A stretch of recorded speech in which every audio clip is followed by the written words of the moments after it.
Okay. Good afternoon, good evening, good morning, everyone.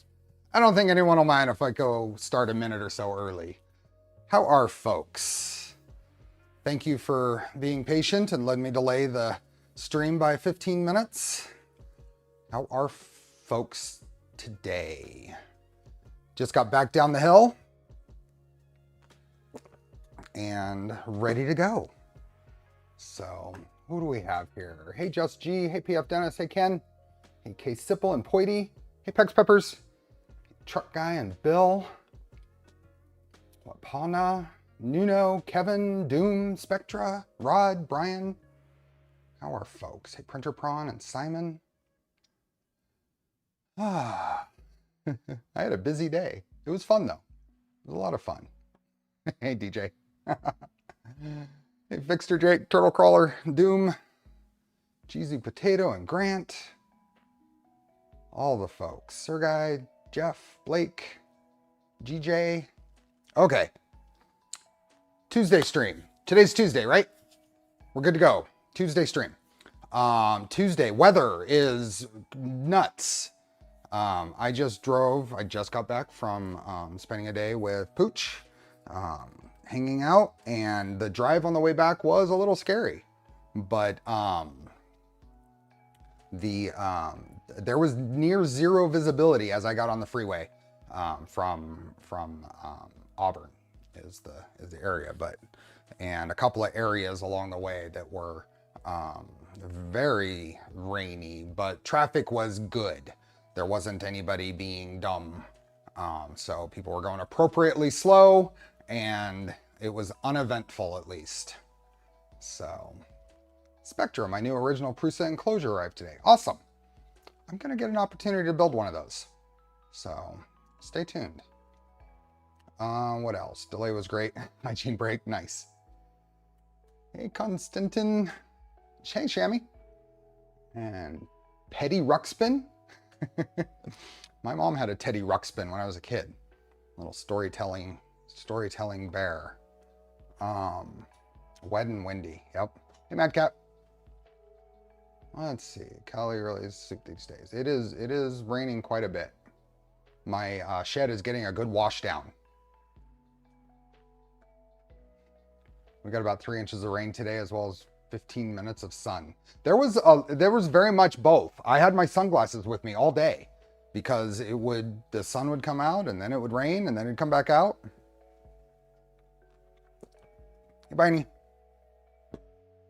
I'm the pettier version. The new Camp Clipper 12 is amazing. Tried it last night. Okay. Green V2. That's what we're working on today. Green V2. Today's job, I think, is going to be doing more, not necessarily unbuilding, but just kind of evaluating where it's at. Probably taking all the bearings out and cleaning them, getting ready for the next stage to start to assemble it. One of the parts for the printer is supposed to be here tomorrow. Vitalli sent me the CNC Tap that they make, and it shipped out like a week and a half ago, but it went from Washington to San Francisco to Sacramento, back to Washington to San Francisco, and now it's back here. So USPS took it on a trip, little tour of the West Coast a couple of times. And so it looks like that is supposed to arrive tomorrow. So next week, I'm hoping to be able to start putting the gantry together and get going on that part.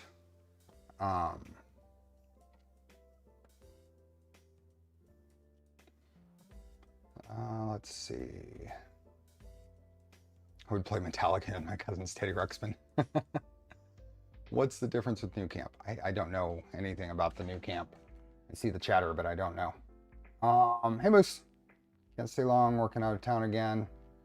Well, thanks for being here and saying hi. There are 2 giveaways today. So, Pex Pepper's here. Really wanted to give away some hot sauce last stream. Or yesterday. Last stream was yesterday. Yesterday was Sunday, but today's Tuesday. So Pex Peppers is being kind enough to give away a worldwide eligible 3-pack of hot sauce. Now, is that a predetermined, like you're just sending a sample selection? Is that how I interpret that? There's a mild, a medium, and a hot in there? Hey, Shadell, thanks for being a member.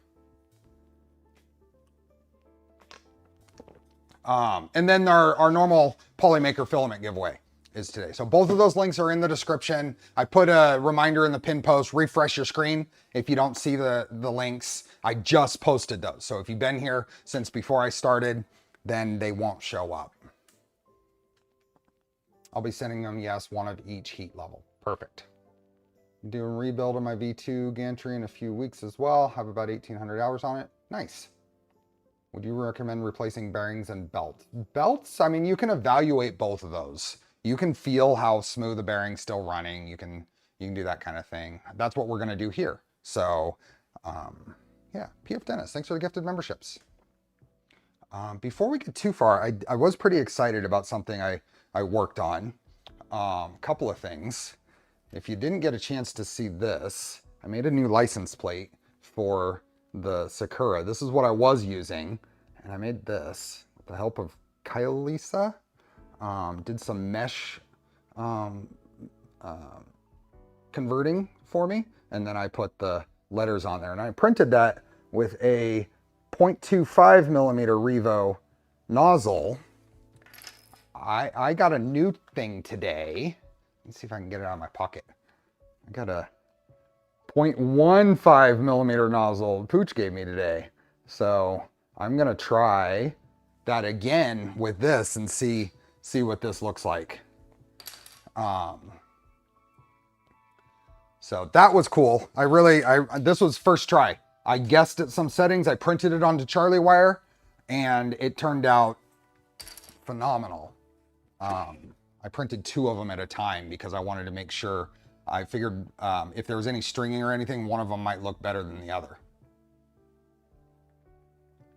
So we got to boo-boo. Yep. Occasionally I slip and get cut. It happens. This is the 0.25 nozzle. I just got this 0.15 nozzle. So I'm going to try this. But yeah, doesn't that is... So I picked this, this scheme because this is the 1970s California license plate. In 1980 through 82, they went to 7 digits. So that still works. Before that, they were only 6 digits.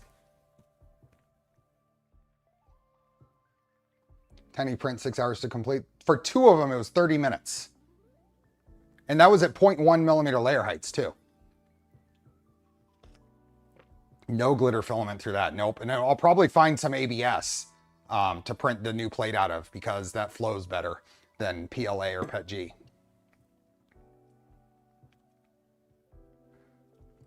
Steve Bolds. I just got a 0.2 millimeter nozzle for my bamboo. Looks like a good thing to try it on. Yeah. So, what else? The other thing that's interesting that I found out after yesterday's stream. So yesterday we worked on the Milo. We started the Milo stream, and I spent a lot of time on that, making sure that things are aligned early in the build. So instead of doing backloading all the alignment and getting things trammed, I'm spending time front loading a lot of that as it's being built. And there's probably pluses or minuses to either way, but this is how I want to build the printer. Or the machine. I used this square on the machine for checking a couple of things, and then I have a couple of machinist squares that I also have used. Let me grab something. Let me show you something because I thought this was interesting, and it's a little lesson in knowing how this stuff works. So I have a little surface plate here, okay? And I have a surface plate, and I wanted to check because I was going through this, and before it was too late, I wanted to know if my squares were actually square. I've suspected that these were not. And I thought that this one was, and that's why I used this one yesterday. So I took this, And I have this little surface plate, and it's an actual granite surface plate. It is grade B. It's not grade A, but for what I'm doing, this is fine. Okay. So I took a 1, 2, 3 block, and I thought that I could just kind of put this here, clamp this down, and then if I took my square and squared the 1, 2, 3 block there, and then with it clamped down so it doesn't shift, I move the square to the other side, and that should tell me if it is square or not, right? If you look here, not. You see that? You see that? So now I'm thinking, oh no, this sucks. I'm thinking, I'm going on Amazon, seeing what's the best machinist square I can get quick. Because I went through and I looked at all of these, and this one is in the other direction. So if I come over here, you see that one's not square. I marked it. But see, that's not square. All of these, every one of them, I went through here. This is just a reenactment, right? Right? This is a reenactment. But there's a lesson coming up here. There's a lesson. Not even close to square. So I'm sitting here and I'm thinking, what is going on? So now I want to make sure, 1, 2, 3 blocks are pretty good. I wanted to make sure that it was square. So I grabbed a dial test indicator and a mount here. And I'm not going to go through all this because it's going to take too much time and I want to get to the build. But I set this up and I put the test indicator to where it's touching on here, and I move this back and forth and it's dead nuts on. No problem. Perfectly parallel.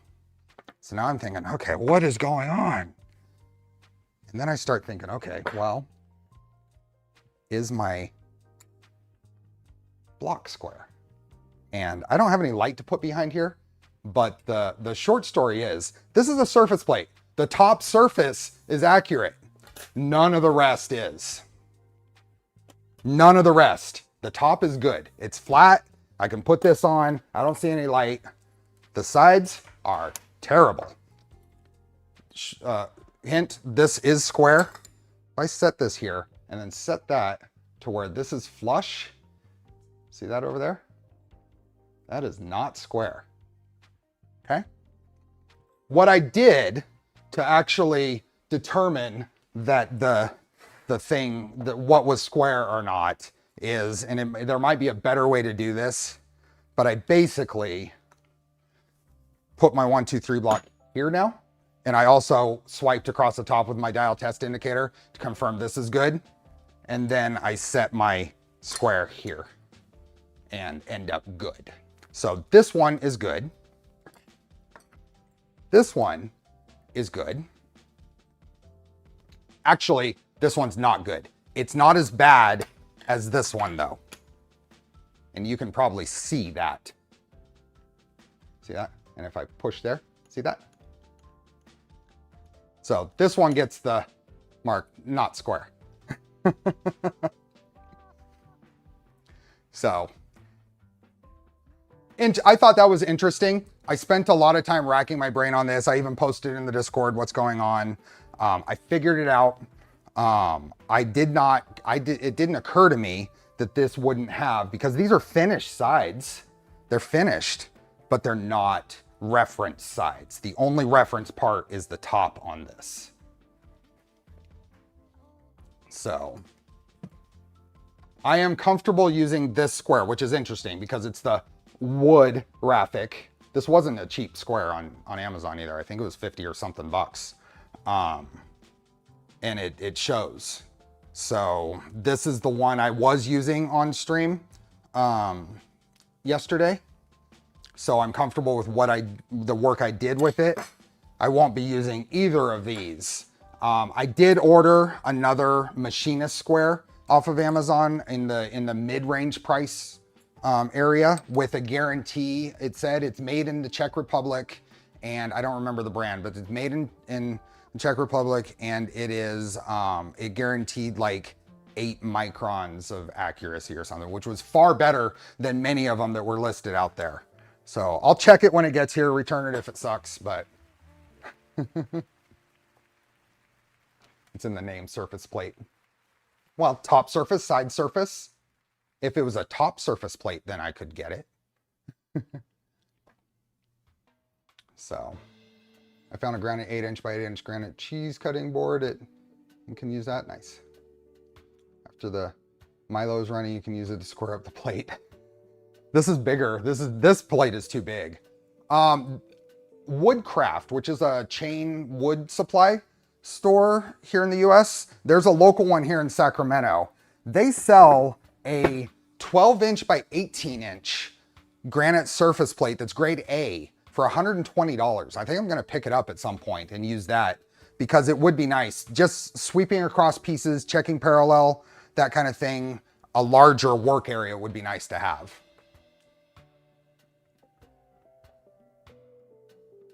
The machinist squares from Grizzly have been spot on for me. Good to know. May I ask what camera that is on the printer? This is a Waveshare, the OV2548. I'm guessing at numbers. USB camera. 2 minutes false advertising. Yeah, there is a DIN rating on the square that I bought as well. Now, anybody can put that on and advertise it, but I figured the cost was there. It was about $30 for a 6" square, and it seemed like a good one to try. Seemed like a good one to try. So.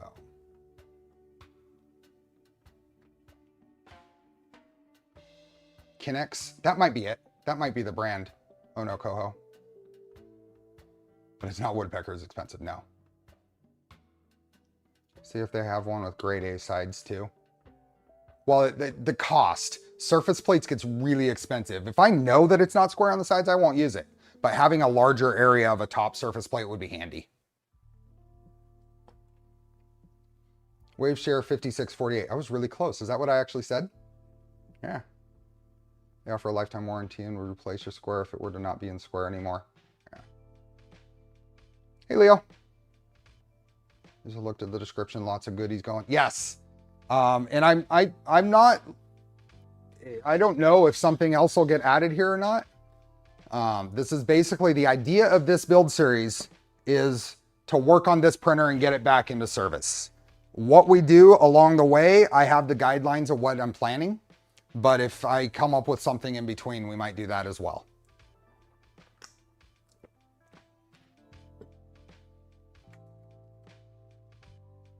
Hey, TJ. Hey, Peter. There must be some ISO certified squares, but I imagine the cost would be increased tenfold. Probably. So, in any case, I mean, the reality is both of these should probably go away. This one is really bad. This one, I could probably use this as a straight edge on things that other things I'm working on where it doesn't matter. But I should probably just ditch them both. I just have a hard time just throwing it away if it's not that. Let's get all that stuff away. And we're gonna continue a little bit more unbuilding. And a little bit more unbuilding and prepping for getting this redone. So I think we need to get to the bearings in here. I don't know if I'm gonna try, I think I'm gonna try not pulling the whole, I don't wanna pull the Z drives apart because I don't think there's anything I want to change on those. So I'm gonna pull these screws off first. On which printer will you try the Zoll? I'm pretty sure that's going on the Trident when I do the 9mm belts on that, DJ.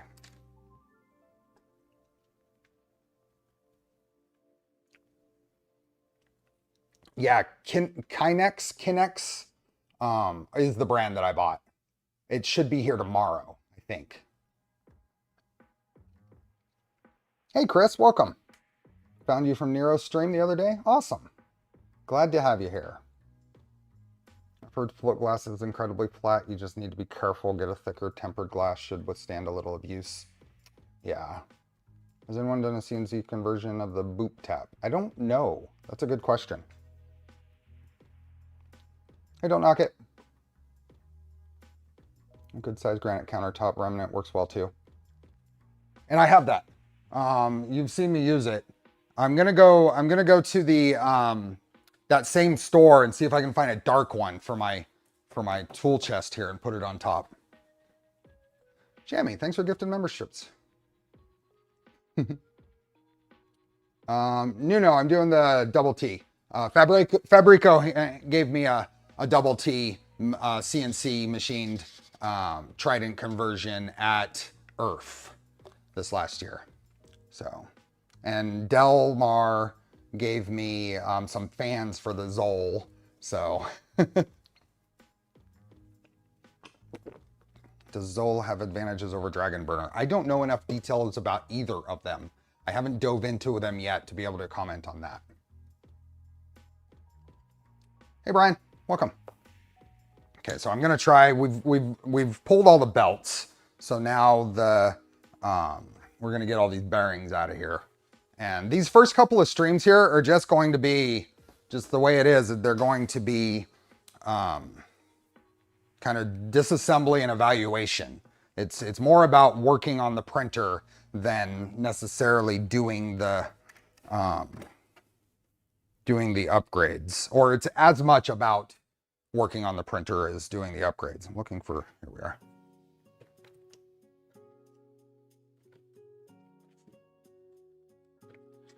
By the way, I looked it up. You changed the AB belts and the front idler to R2 revision on March 6, 2022 on stream. The AB belts and the front idler to R2. Oh, on this?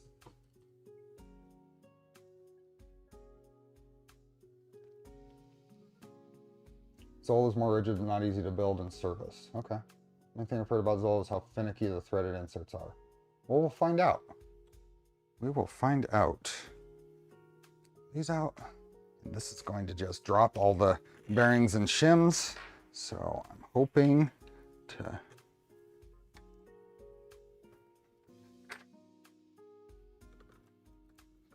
we go. Hey, Laura. Welcome. On this green V2. Oh, okay. Thanks for looking that up. I'd forgotten.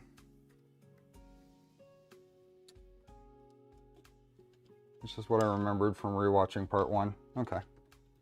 Hey, Joel. Picked up a neat flat tape measure. Is that this one?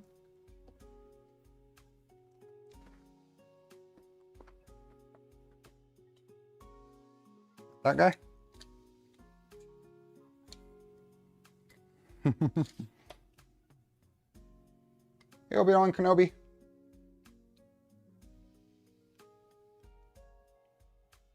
What else do we have? Yep. I think that was Clow42 who recommended that on one of his videos. I could be misremembering who it was. You were referencing the new belt dust last stream.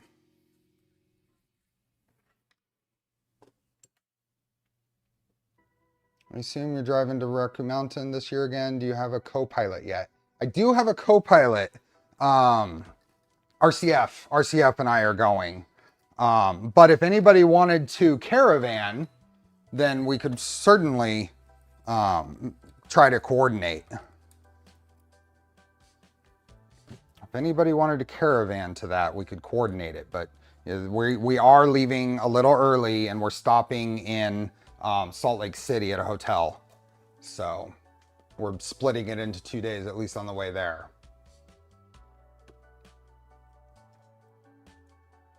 And for all of those, the SaaS, everything has to be with subscription. Very easy to deform the parts with M2 and M2.5 heat sets on the Zoll. Okay. Okay, so that's those. And then so we can come in around here and pull the, just pull these wires completely out of the way. We're going to be probably shortening these anyway. I'd offer you a bed, but I'm sure you two don't want to. Nah, we'll get a hotel and split it up.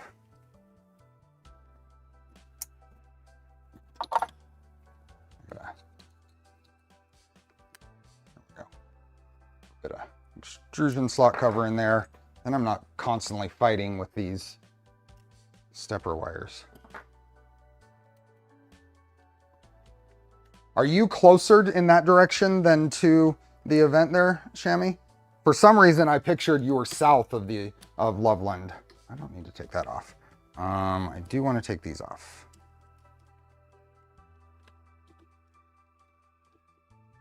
I'm between jobs at the moment and would enjoy a road trip with you guys. Let me DM you on Discord then. Sounds good. Sounds good. And I'm not going to worry about where these are going back in, since I'm going to be cleaning them all out and evaluating them all. I'm just going to pull all of these out and do it all at once. About 2 hours from Salt Lake. Oh, okay.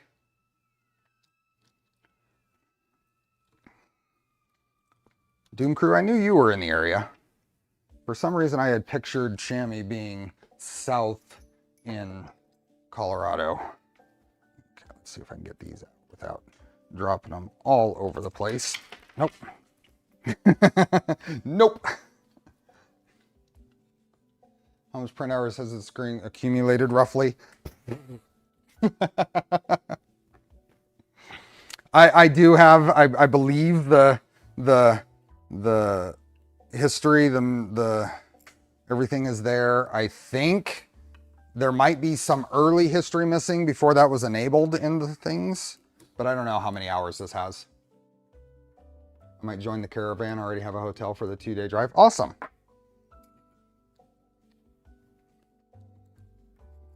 Have a whole little setup going. You're going to use the bearing blaster. What's a bearing blaster? I'm not gonna try to clean the bearings with an a solvent. These are sealed. I'm not really worried about, for cleaning these, I'm not worried about the bearings themselves. I want to clean out any belt residue in the grooves and clean off any belt dust. So I'm starting fresh. The bearing surfaces themselves are rubber sealed on these. I'm not concerned about their condition. I'm 7.2 parsecs from Salt Lake. Okay, how long's a parsec?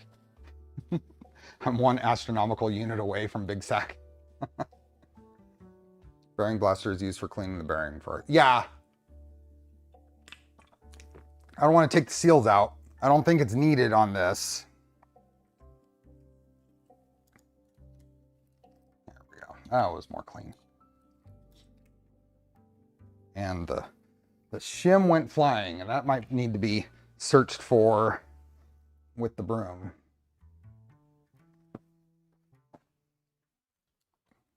Because it went rolling. Yeah, I don't see it there. I need to do a good broom, a good sweep in here and try to find a bunch of fasteners. What did we lose yesterday? Didn't we lose something yesterday that I couldn't find? It means you're about 6.5 hours drive to, you're south of Denver, right, Garrett?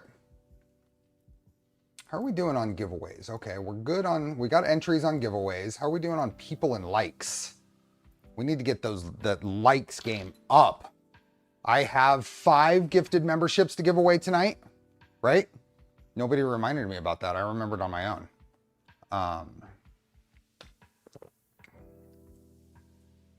Nice filament giveaway number. Here in Pueblo, okay. Is the aluminum X gantry lighter than the standard one or just stiffer? It's advertised as a little bit like single-digit percentages heavier than the plastic, than the regular one. Now, I want to weigh all of my parts to compare. So I just haven't done that. I had to order a bunch of fasteners. so I could do a direct comparison between what it would look like with the backer and everything on it in here versus what it'll look like with the common anomaly one on here. Oh, that's interesting. That's loose. Yeah, we'll be going through everything. Are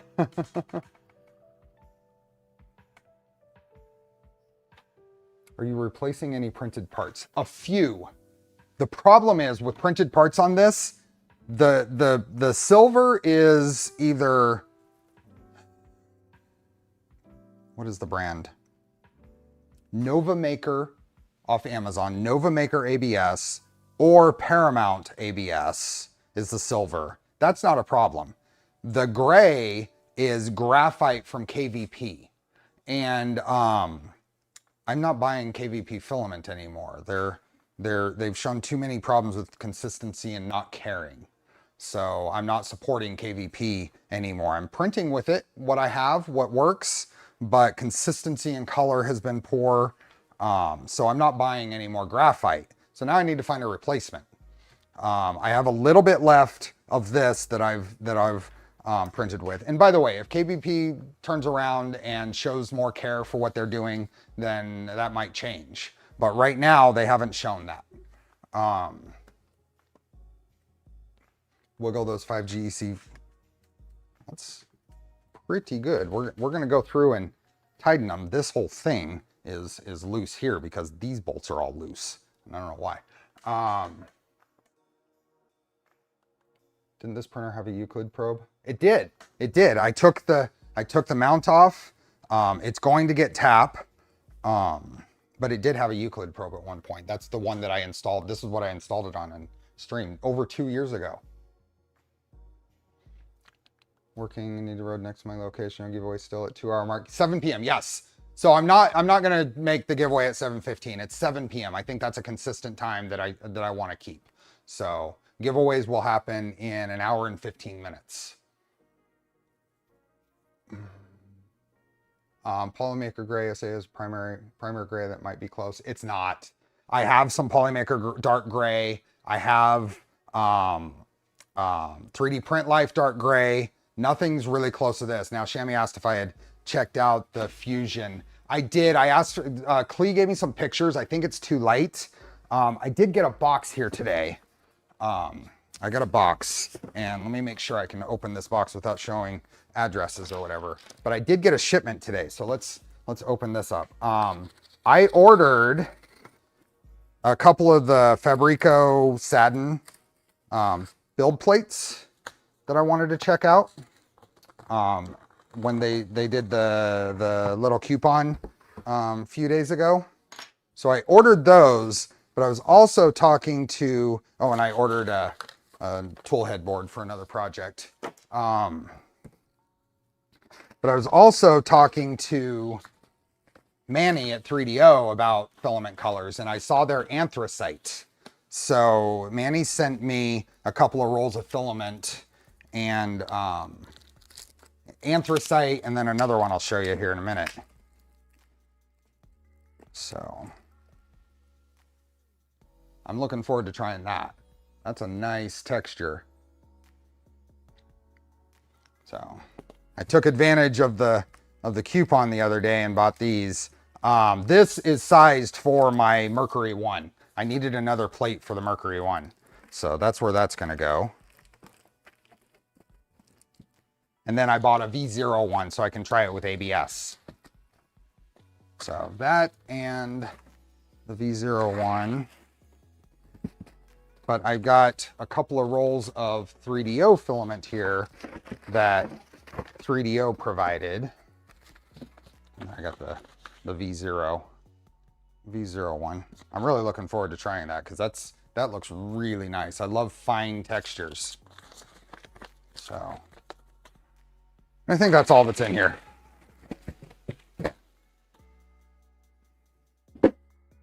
But I picked this up, and this is appropriate for this series because one of these is the filament that would go on here.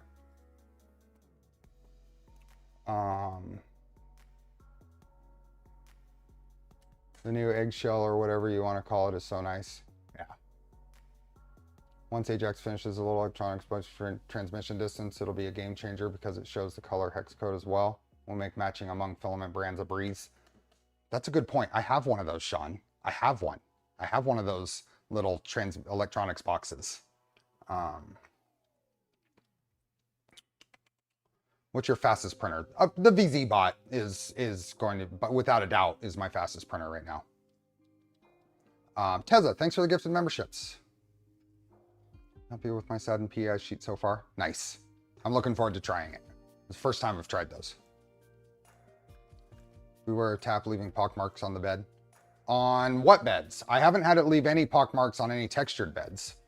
And I don't typically use PEI, smooth PEI on any of my printers that have tap. Okay.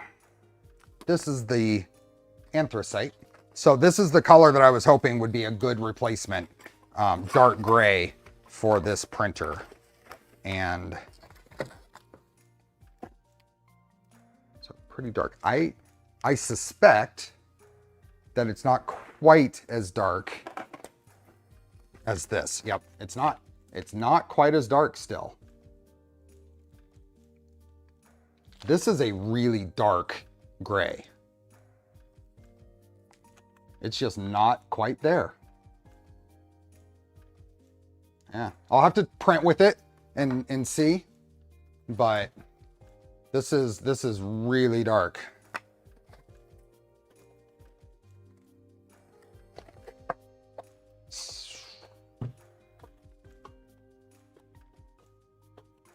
Where's more filament companies indicated that, yeah. It is so hard.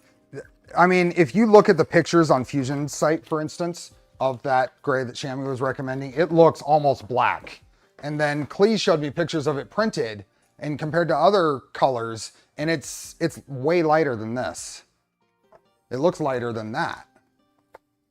This is the other color that they sent me, which I'm gonna find a build for, because that's gonna be a nice dark blue. And this is, or should be,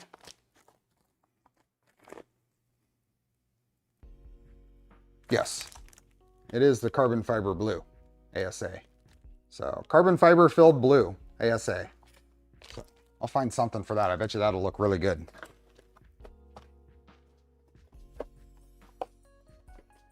Hey, Bearded Bucket.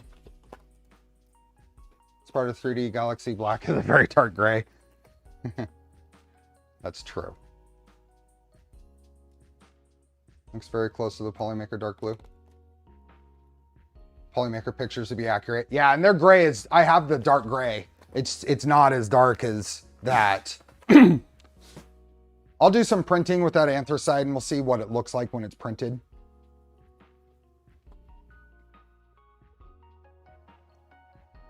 I've also had a decent amount of variation in color between different batches of Fusion.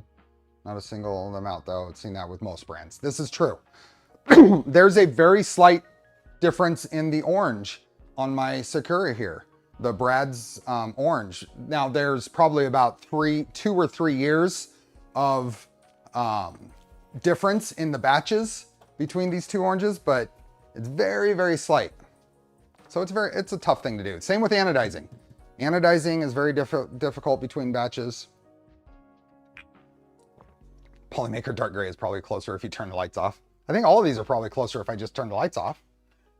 I don't use any filter for ABS fumes, Francis.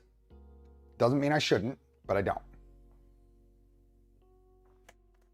Reminds me of the blue from Tribend or your salad fork. The idea I had, DJ, is to use that carbon fiber blue on my solid fork rebuild, actually. Okay, that was the wrong camera. Oh, here we are. So with that all pulled apart, I think I'm going to even pull the steppers so I can really just get all, I want to get all the belt residue and stuff out so we're not wondering if it's new or not.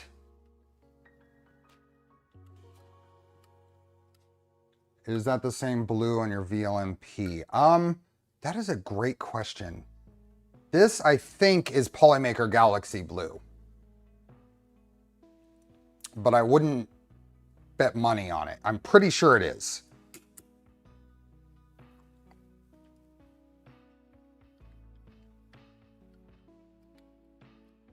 Next film, I bet we'll do that Jesse Red if they make it an ABS. They don't make any ABS or ASA yet. Okay, and there. Oh. Look at that! Look at that buildup of of crud. Hey, zombie. Belt residue is a secret spice that only the best know about. That was... I wasn't even expecting that much. Now these steppers might get swapped out. The steppers might get swapped out. Had a belt mouse in there. Clearly I don't use it, yeah.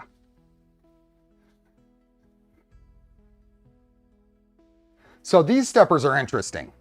I've been running these steppers for a very long time.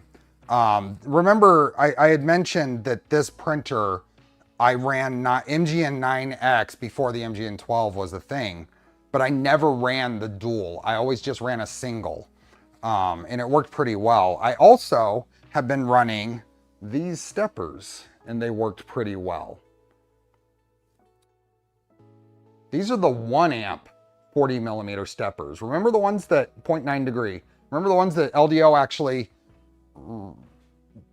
I don't know, not refunded, but replaced because they weren't up to the task for some of the performance. These were working pretty well in this. I wasn't pushing the speeds. I was getting great quality out of it at the rates that I was running, but that's why I'll probably replace them. But they did. They have been in this printer all the way up until now. Yeah, this is from the original LDO V2 stepper kits. Yep.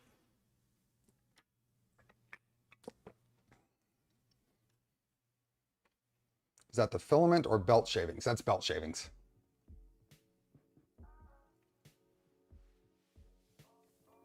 Do you use an enclosure for ASA? Yes, absolutely, 100%. I don't think you can be truly successful with ABS or ASA without an enclosure. People will say that they can print small parts or whatever, but you're never going to get as good a results as if you print in an enclosure. At least in our space, in these printers. I have room, maybe some more. This, oh, there's the other shim that fell down in there. That one doesn't have nearly as much. But one of the parts of this rebuild is a lot of attention to the belt and pulley path alignment when we rebuild this. I'm gonna have to do a live stream where I tell people what sauce to use on what printers. That does protect me a lot from the ABS and ASA fumes. And generally I start a print and then when it finishes and I forget about it for hours or days, and then I go back, and by that time everything is settled within the printer. And which do you feel has better bed adhesion? I haven't noticed a difference between ABS and ASA. I don't have problems with either. I almost never run a brim. Almost never. If I have something that warps up, then I'm usually have to clean the bed.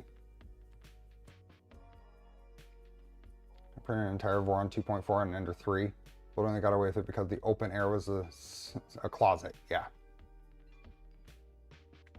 Hey, Aaron. Okay, so all of that is out. I have lots of stuff in there that I need to figure out the best way to clear out.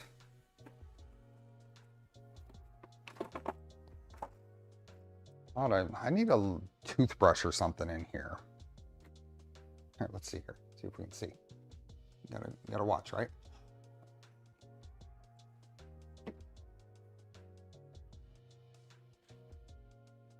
See if that'll.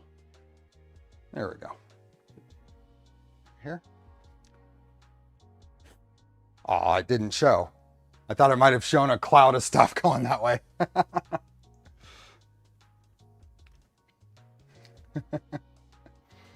Compressed air. Pika V2.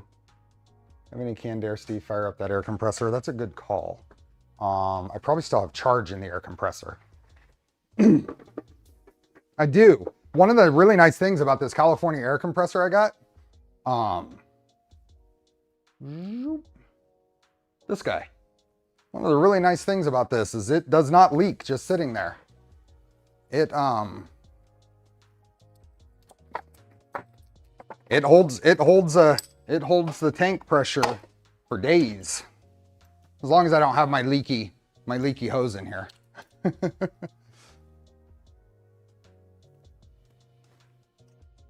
Yeah. There we go. Hey, Richard. I don't have issues with ASA. I don't know.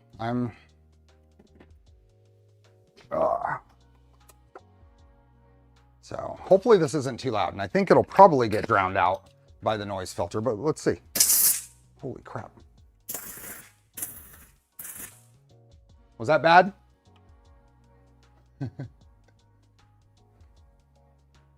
Hey, Jake. The double pump variant of that V2 is always one of my favorite builds. Hey, Kyle. How are you? Is that aluminum? It's the aluminum one. How about the aluminum one? It was on sale at Lowe's. I never air in a compressor for days. No chance of rust on this one. Are you? It's aluminum. Usually ASA considered to be UV resistant ABS. The humidity is overlooked. Yeah, I dry my ASA. Canceled out pretty much. Good.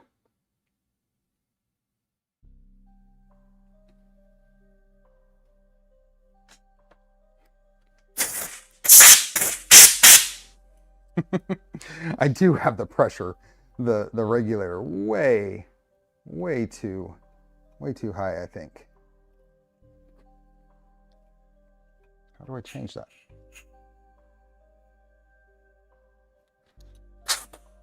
There we go. That's better.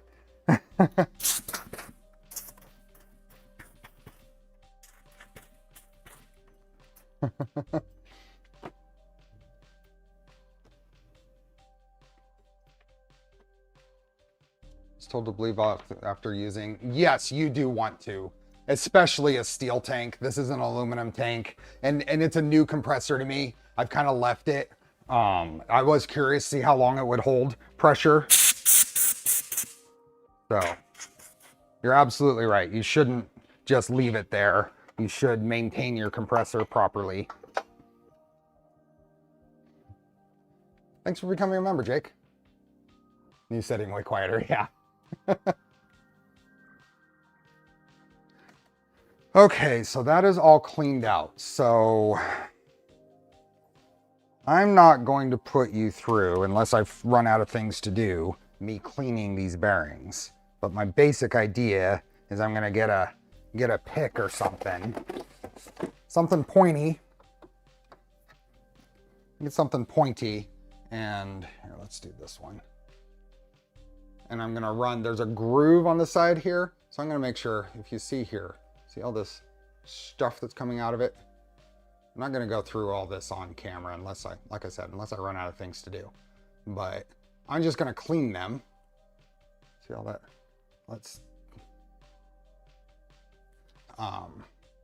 And then wipe them off. And then evaluate, kind of semi-evaluate how how smooth it's running. I can just put something in here and just hold it at an angle. You can twist this and you can feel if there's any roughness. You can spin it. And if that doesn't spin smooth, then I'll replace them. But there's no reason to replace this.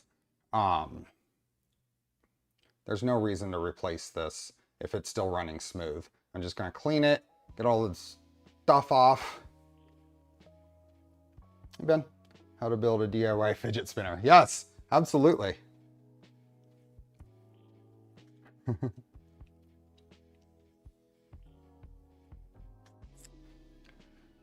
Got to put some ABEC 9 bearings in there. Yeah, I don't have any. I don't have any, so this is what we're going to use. Deanna, I hope to avoid fires in my apartment. That's a good thing. We all want to avoid fires. Stay away from the ANET A8s. I'm not going to repack these. These are a sealed bearing, rubber sealed bearing with a relatively light use on them. As long as they spin fine, I'm not gonna pull them apart and re-grease them. They make a simple tool for re-greasing sealed bearings. I don't think it's needed. I guess grease dries out. There could be an argument to do it, but my iBoss filament driver finally arrived. Awesome. I can say that it has been effective. I think the filament pathing on most of these dryers could probably be improved. But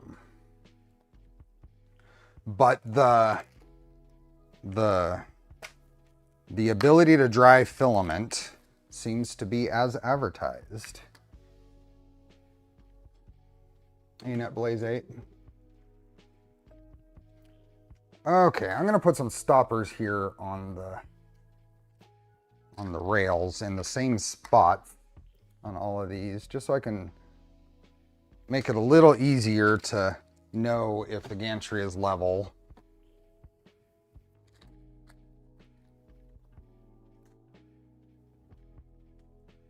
All these in. I think that's right there. Then all of this can go down and everything's gonna be right at a nice level state. And then I'm gonna start looking at things like, is this side extrusion in the right spot here? Is everything lined up where it should be? Is the connection here still tight?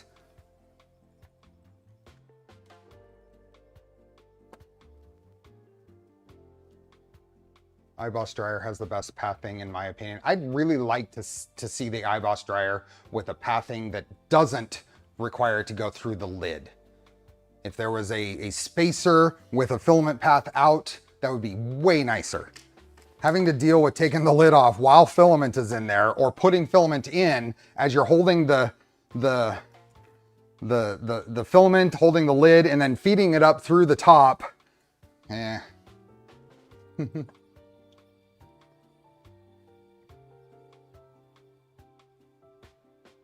I do this with rail stoppers on my V2 all the time when I do something with the gantry.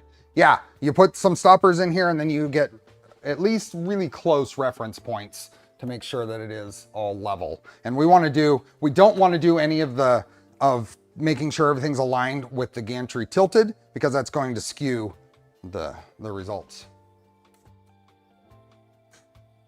The camera focus is drunk.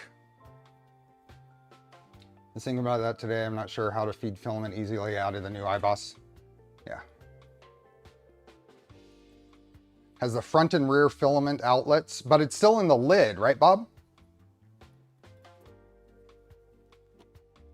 It's still in the lid. So if I put this here, slide this along, I'm hitting there, which means this should probably go out a little bit. So I'm gonna loosen all of these. Keep it at a height, but on my V2, it's keeping itself at its pretty stock. Nope, in the rim under it. In the rim under it? I'll have to look at mine. It's very possible that I missed something, Bob, but I don't remember. Maybe mine's an earlier version?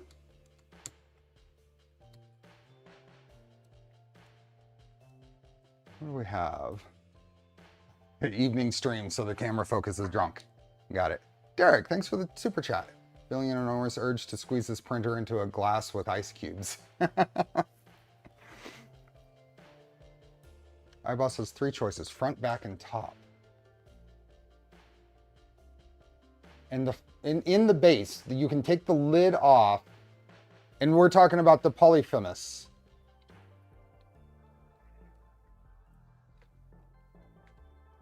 How's your Magneto doing? I moved it to the other garage. I haven't printed on it since, for about a week though. I'll look at that. Maybe I'm missing something. Okay. Without the gantry, without belts in here, the idea here is to make sure that everything is even, that the gap here is even, which it wasn't. And that we're gonna check this here. So that one hits as well. So.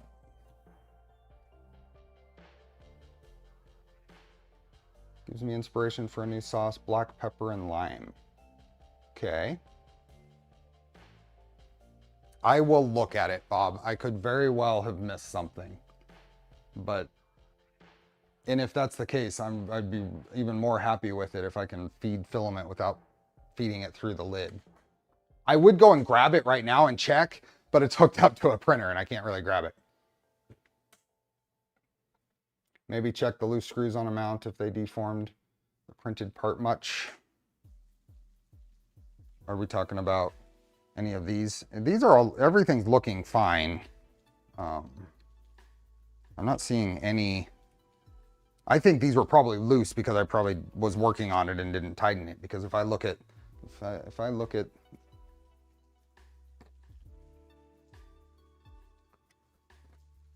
this,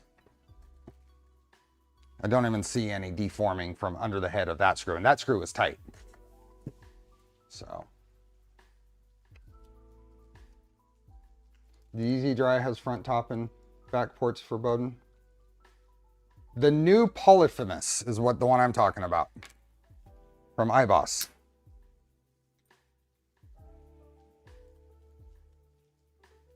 Was just curious about the longevity of the old KVP. Oh, yeah. I haven't had, I mean, this filament has been fine. It's just the last Voron red I printed with was in the middle of red and slightly red and pale red, depending on where you were on the spool.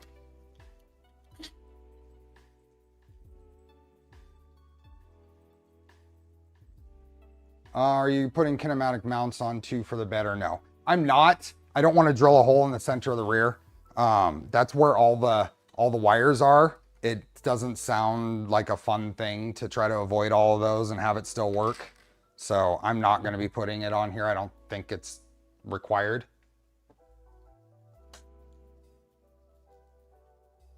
There's 5 outlets front and back. Okay. Streaky. Yep.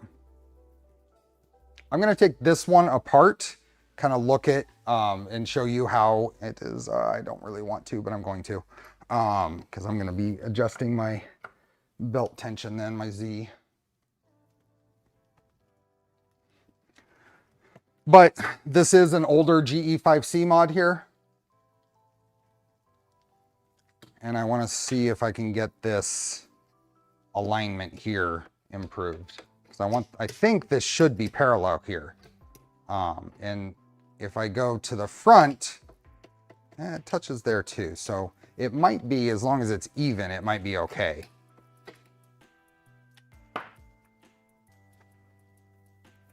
But let's go in here and try to remember how this thing comes apart. Is it, how about the BZI or Cleese? Those are fine, but I'm not going to be installing them on here.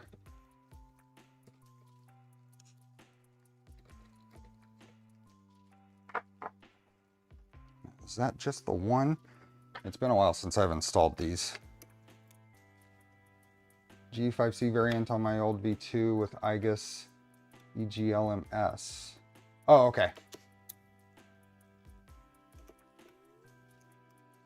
How do you clean out from under the V2.4 bed? I have several failures and there's only so much spaghetti I can reach.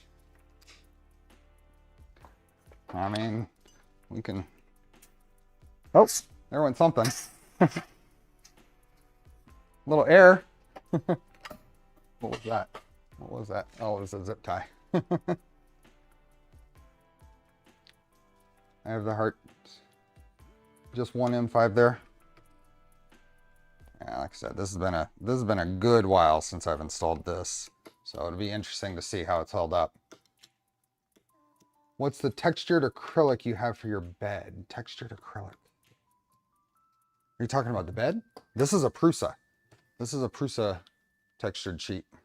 I'm on record as being a huge fan of the Prusa textured sheets.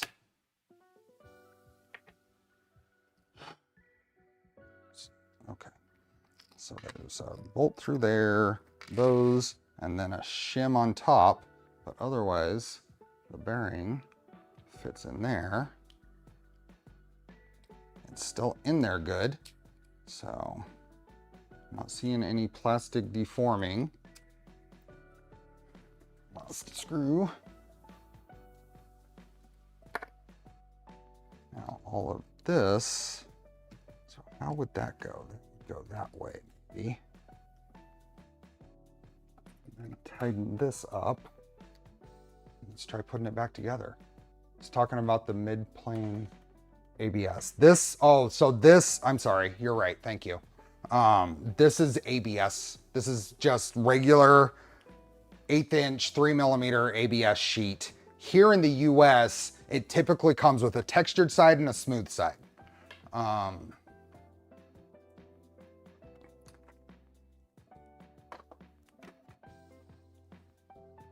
This is textured side and a smooth side, which almost always has lots of scratches and blemishes and stuff.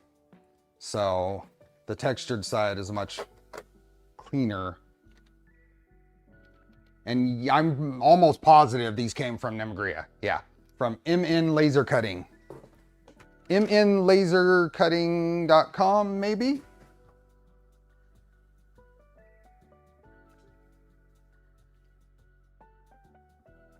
How does that attach to the gantry exactly? So there's a T-nut up in here, and then a, looks like 20mm M5 goes up through here and bolts it in right through there. And then a 1mm shim in between.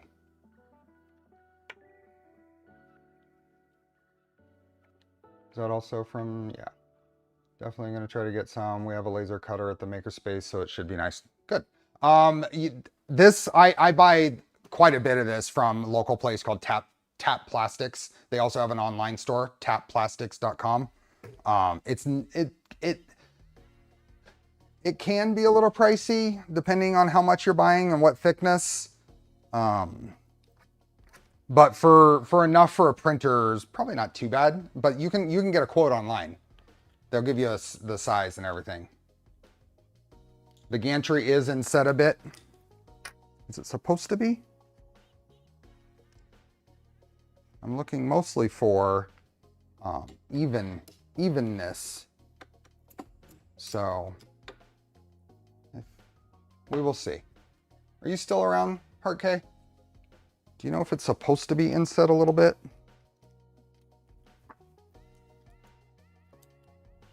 My Formbot kit came with plexiglass, it warped.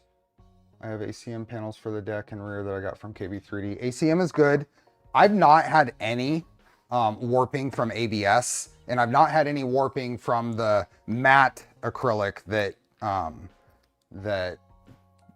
LDO uses. Getting tornadoes by my place? What? Are there tornado warnings? I'm gonna put that in. Pull that out. So that is flush there. Flush there. So let's see how this goes. Flush on sides, inset in back. Well, I know this one's inset. This side is what I was working on.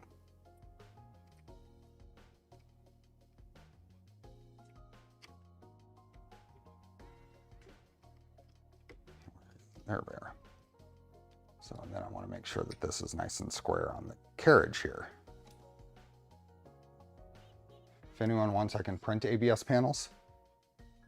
You got a big giant printer or V0 size? Oh, yeah. Well, I mean, that eventually.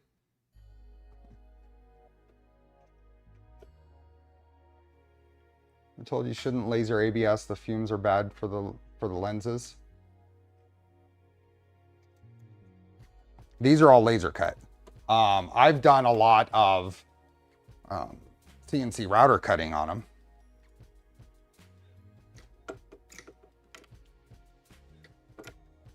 Insert to miss the linear bearing dolly. Inset to miss the linear bearing dolly. Oh, these aren't inset anymore. These are parallel in the new builds. In previous to Voron 2.4, these were offset. They offset them to the inside to clear it. Now we use the foam tape on the panels to clear it. So the default build does not offset the rails. It used to. It used to, but it doesn't anymore.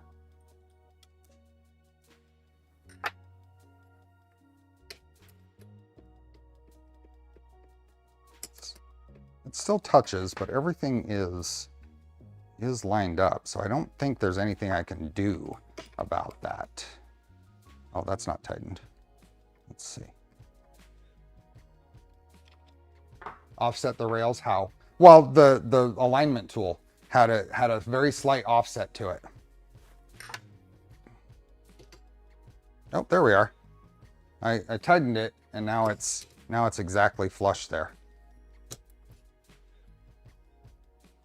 Yeah, exactly flush. Whoever mentioned the red dwarf filament, I can't resist red.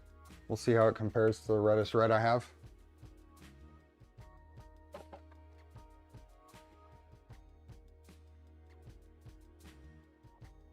There we are. That's red dwarf.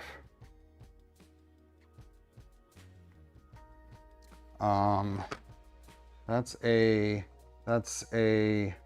Sharpie red.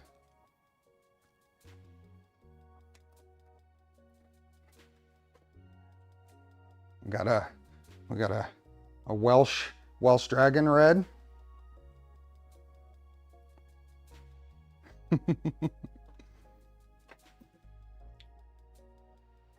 You sure that's square?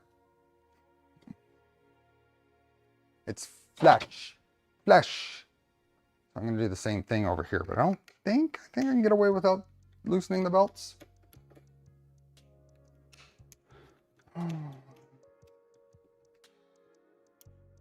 Oh, what do we got here? Yeah, my name is, it's okay. But yeah, Charlie passed about 6 months ago.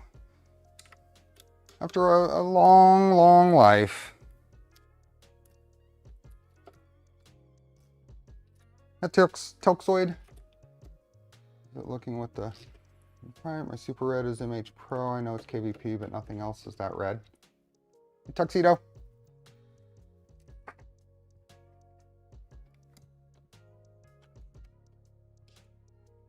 Someone had a nice fire engine red. The eSun fire engine red PLA is really nice. I don't know if they make it in. So I'm gonna check flush here. It's feeling pretty good, so just kind of make sure that's tight. Paramount, that used to be kind of the recommended Voron red at one point, but these are looking okay. So I think we're okay here. So.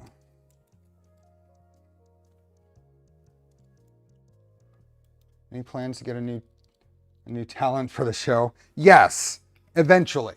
No immediate searching though. We will end up with a pair because we'll want to do a pair of potential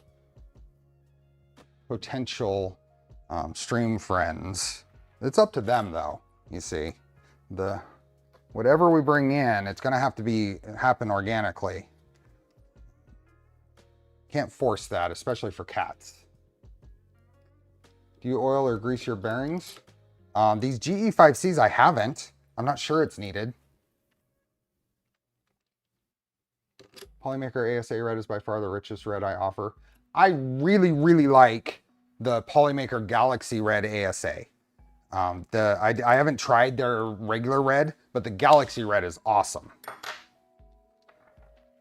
I printed my Phoenix. All the red parts on my Phoenix are in that.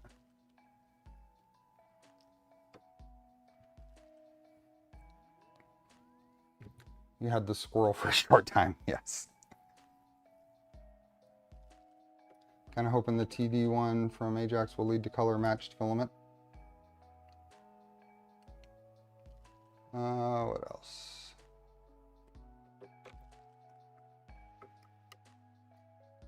Okay, so those are nice and flush there. So now we're gonna see how this is turning out. It's hitting there, so I think I can pull this a little bit and tighten this.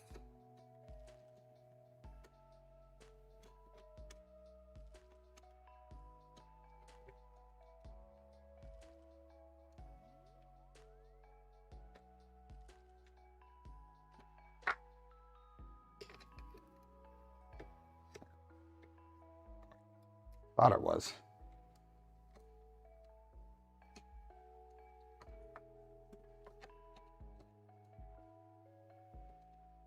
So if I'm hoping the idea here is if these are all flush here, they'll be parallel, the Y rails will run more smooth, the X gantry will be easier to get to run smooth. If I can't get this to go to flush, then I'd rather move this back just a hair to where it's at least even across here. I don't want this side to be flush and this side not to be.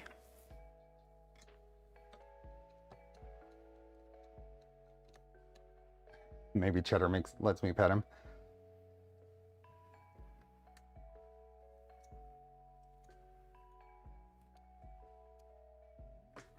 Okay. There. The other thing I can do, it's still hitting, so what I can try is loosen these and shift it that way. So just pull this over.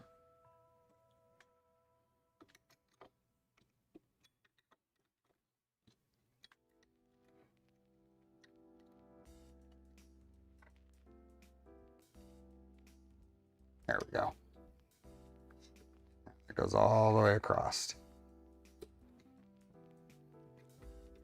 That actually went a little far, so I can go back this way just a hair.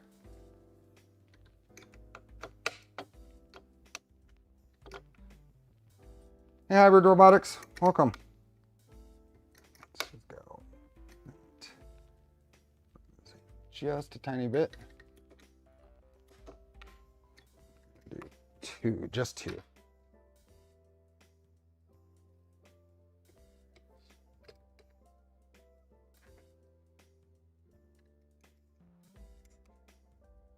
Actually too far. Let's shift that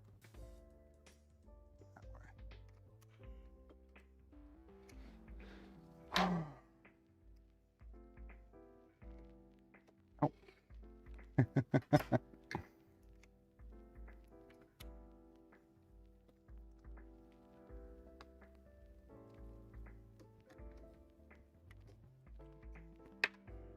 Let's try this. There we go.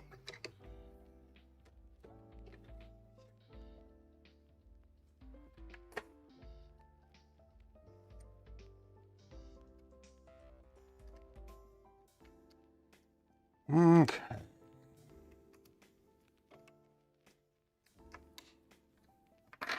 I'm considering that side good. So now there is a a bit of that, but I was measuring on the bottom side. I wasn't putting a lot of pressure on it, so I think it's okay. Use the side of your machinist's surface.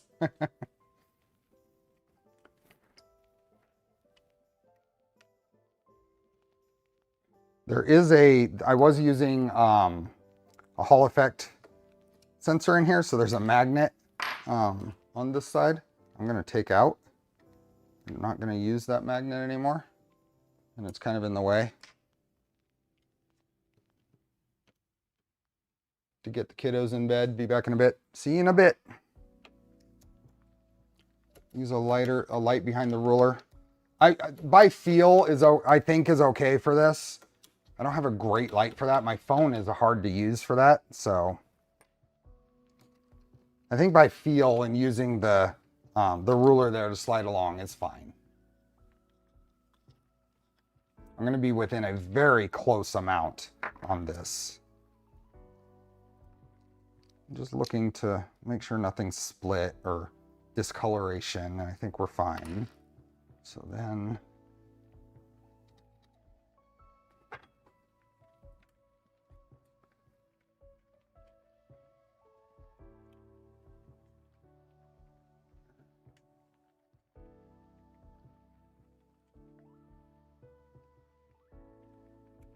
so that's tight. Go back together. What do we got? Certain hair widths. It's easy to check. Ring and piston clearance.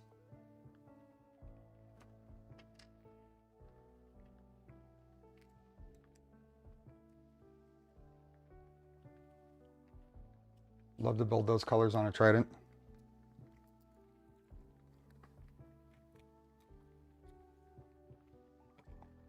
Like my 2.4 V0, I built the Trident as needed. Found gave me additional time to scrutinize the frame a lot.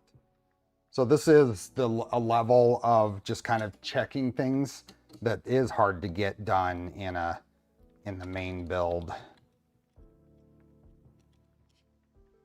It's 3:30 now. Woohoo. Well, thanks for being here.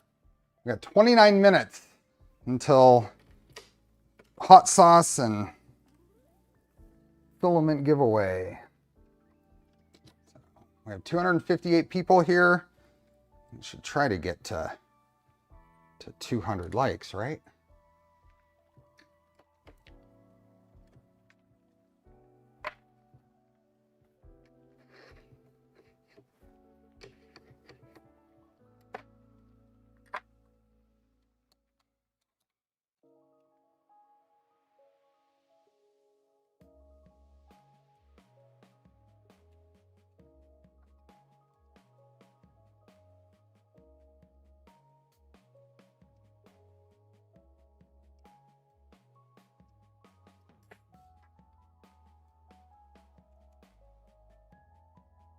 We're still stuck on 78. Yeah, it doesn't refresh automatically usually.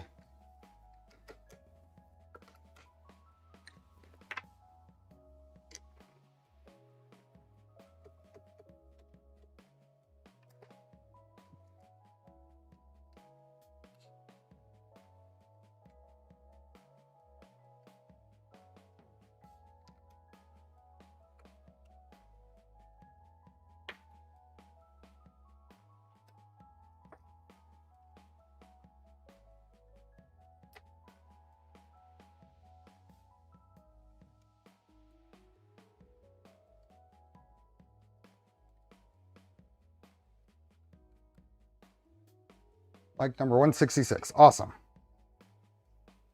Not wanting to go across.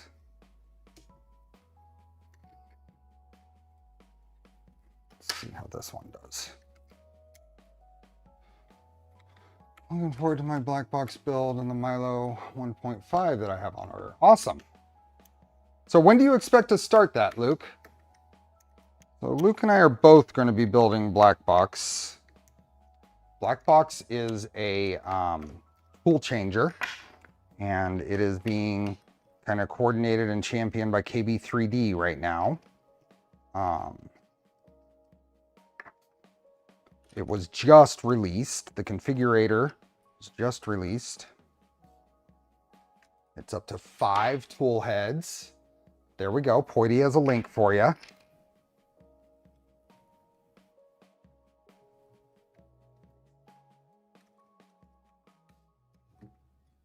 Let's see if that's where my... No, that's not where it is. Galileo 2 giving me grief. Tensioner screw came flying off and almost hit me in the eye. Uh-oh. Safety squints. That's one case where you might be successful with some safety squints, right? Something flying at you.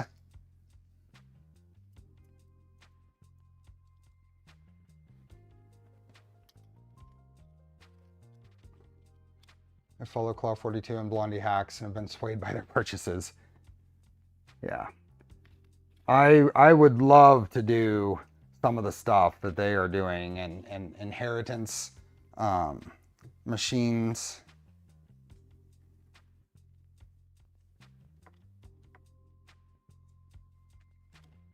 Was I pushing this one the correct way?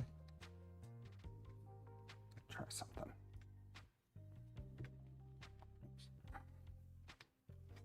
Steve machines.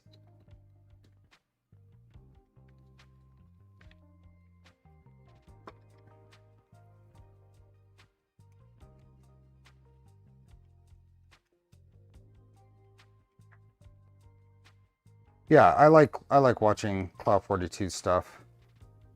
I don't watch every video that he puts out. I generally watch every video that Quinn puts out. And I've been watching every video that, I don't know the person's name, but Inheritance Machine. Hey, M4D Mike.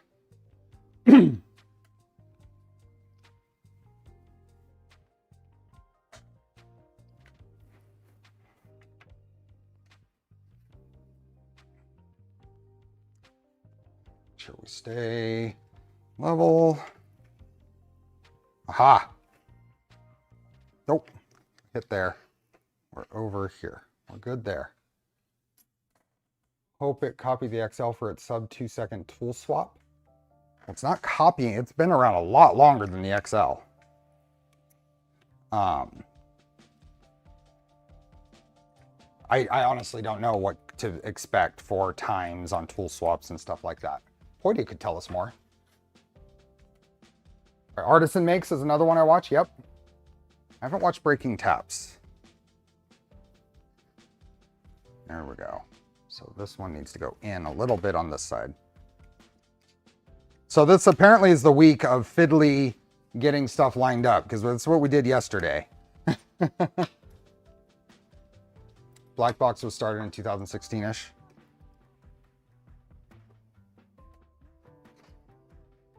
That is good. That is good. I watch this guy.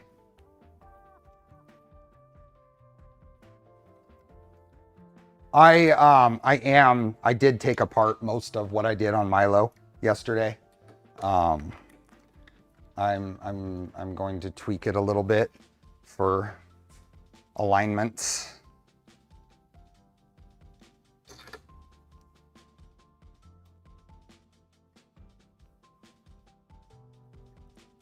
You can do sub 2-second tool changes with Black Box. Awesome. This Old Tony is good too. Yeah. He just releases videos so seldomly. I mean, it's easy to watch every one of This Old Tony's. Steve tweaks. E3D takes about 25 seconds.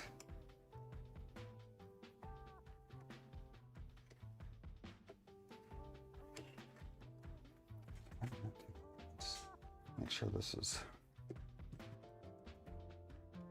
It is raining like mad out there.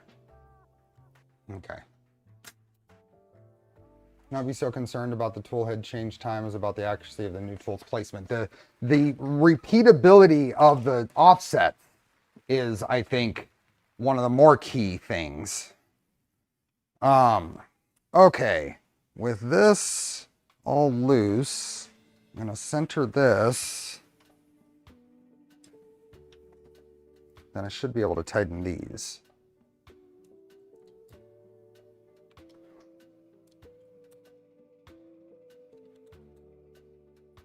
can't hear the rain, but I remember hearing the neighbor's dog and your son lawn mowing. Ah.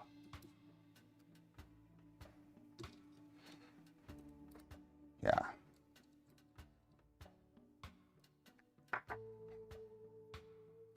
What is that? Oh, belt's loose. Okay, let's tighten that.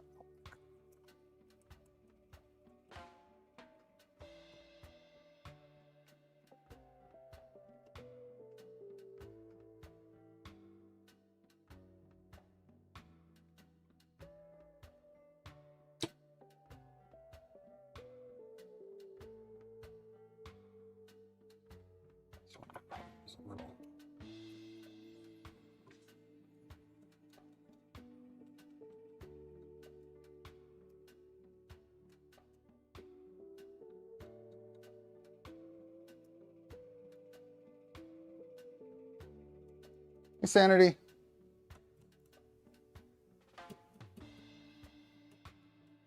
NEC is written for the insurance company to protect your house, not your gear. Black box is 9mm in X and Y, 40/40 and beefy rails. As long as you don't do stupid things, it's very repeatable. No dropping of tools. That's good. Okay. I feel we might do some final tweaks once we get the XY joints on there, because that's going to also lock the rotation of these when especially the CNC gantry gets bolted on here, which we could do tonight. I think. Yeah. That'll lock this rotation and make that a more accurate test too.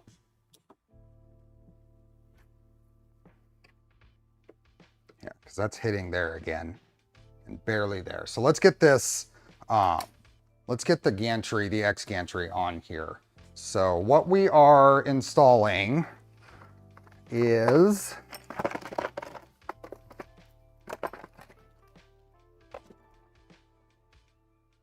the common Anomaly lightweight X-beam.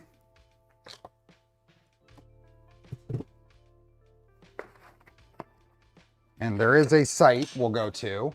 So one of the things I talked about in last stream is we'll hit the documentation sites as we incorporate these into the build. Did I check if the ruler is square?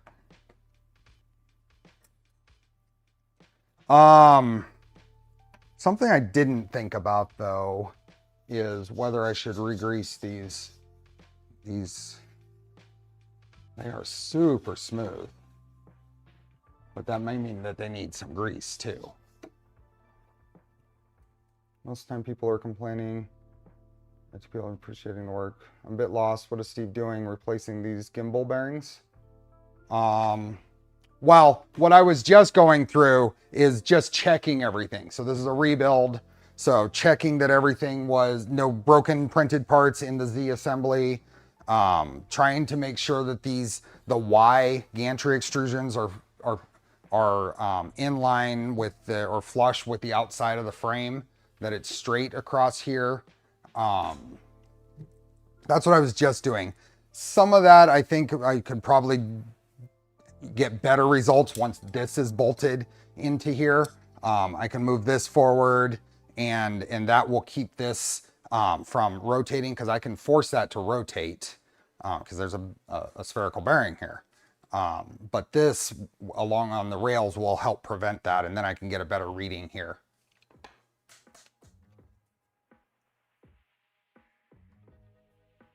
Okay, so documentation on this. So let's go out to the documentation on this, and I'll paste the link into chat, but let me find it first. Because this was not easy to find. Delmar sent me the link. I didn't know what to search for. So we're gonna go, I think, here. Yep. So this is where we're going. And this is what it is. One day I'll finish building it and can finally make it do something beyond dust collection. Take the cover off, so not put it back on until you know it's working properly. West 3D sells it. Yeah, so West 3D, Fabrico, DFH sells these.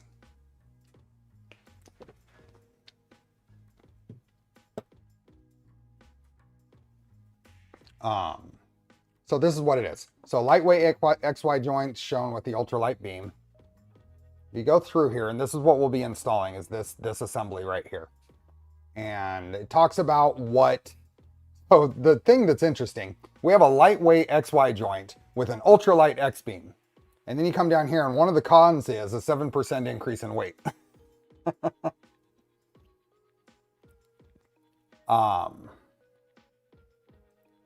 What are your thoughts on the Orbiter V3? I have an old Ender 3 Pro. I'm thinking of fresh. I haven't tried the Orbiter V3. I don't have any printer that I want to put it on. So, a pathetic Puma. No, not BFI on this. At least not currently. Good con, yeah. And cost. So there is a build of materials here. Not all of this is needed. So you need the button heads, you need the, so 5 and 6 millimeters. So most of these you need. The 4 Misumi SRM BR 523s. I think these might be the shoulder bolts that you need. So let's find out. If we go here, I don't remember which was the part number. There's one of these you don't need. So if we go here, Misumi, oh, so this is dowel pins. So you don't need these. So these are some dowel pins. We're not quite sure what they're actually for, but they thread onto an M3. They're a 5 millimeter OD and they thread onto an M3. Those aren't needed. But this SMR, these 23s are the shoulder bolts. And I don't know if you could just, I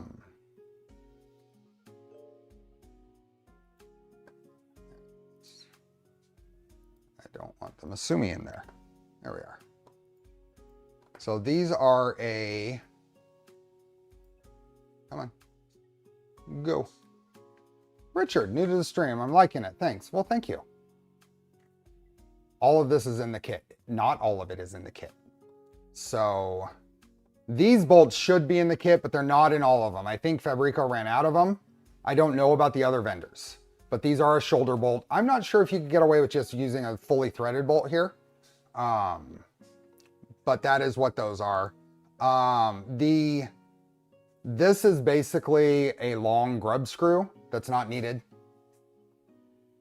And I think the rest of it is needed. So this is it. I pasted the link. I am curious once you add it in. So if I take, apparently I left a hammerhead nut there. If I take this and the titanium backer and all the stuff compared to the 2021 with the titanium backer and all that stuff, if that starts canceling out.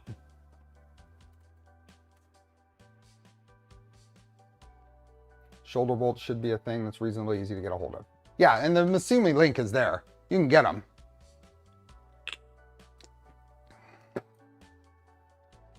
And the idea is that the shoulder bolts have a more precise fit on the inside diameter of the bearings and less opportunity for rock or whatever.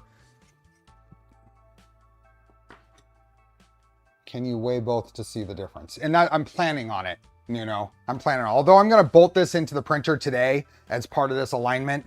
It's only the 8 screws to unbolt it, and it'll be easier to weigh then as well. I didn't weigh it before now because up until just a couple of days ago, I didn't have all the bolts I needed, and I wanted to weigh it with the correct stuff, correct size stuff. So let's go ahead and just start putting things together. And I got to find where I got some flatheads. There we go. So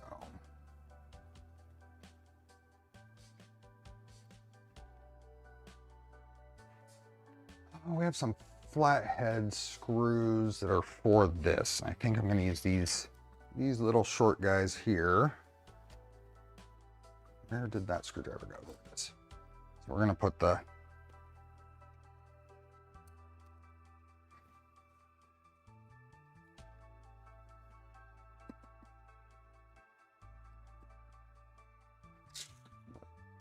backer on.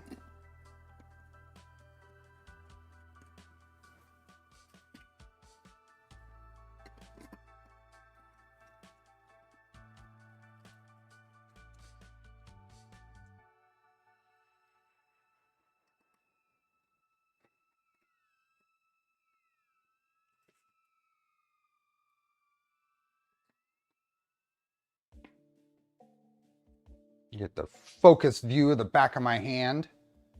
We are 13 likes away from 200, and we are 11 minutes away from giveaway time.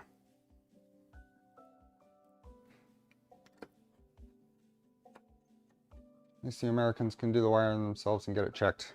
Yeah.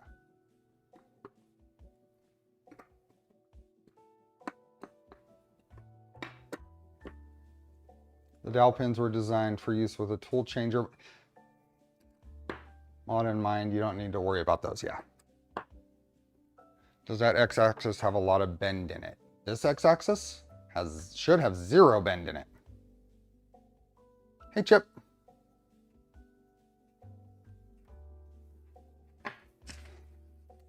Whenever the last few times I've noticed, whenever I mention my little likes game, the viewers goes down by a couple. It's still going down. We talked last stream about this is an early Honey Badger, higher tension, MGN 12. I did take it apart and fully cleaned it. I ran it, I just dropped the carriage in my sonic cleaner and got everything out and then re-greased it. It is running smoother and easier, so I think I am going to continue using it. It was not quite as easy to roll as this before. So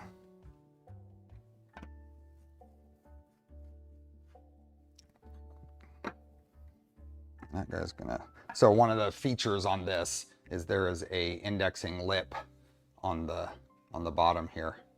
So you don't have to, you just set this on here and push it up against that lip and it's all good to go. The printer does have a pretty good amount of printing time on it. What size were these?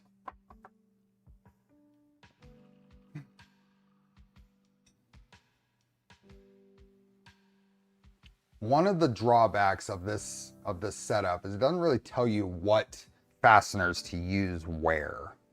I think these need to be the 5mm M3s though, or 6mm M3s. 3x4? I think that's two. Those go in the bottom. Those go there. 6mm M3 is what I was going to use. Let me find out where I put those. Where did I put those?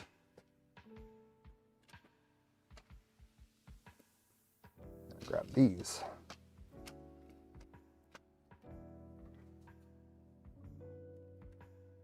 Okay, some 6mm M3s here. I think that's what I was going to use.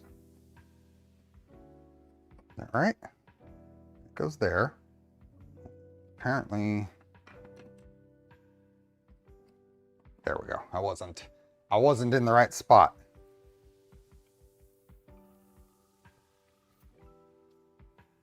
Is that X-beam supposed to mitigate the need for backers? No, there is a titanium backer add-on for it.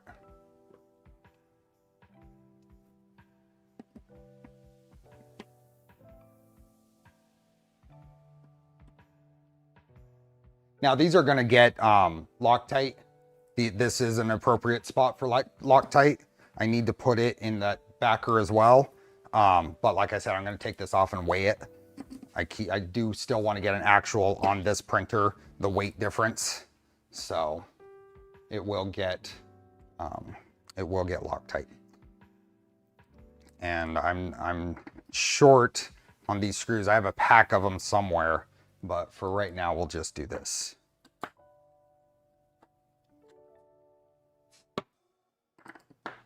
So that's the, and it is very cool looking. It is very, very, very neat.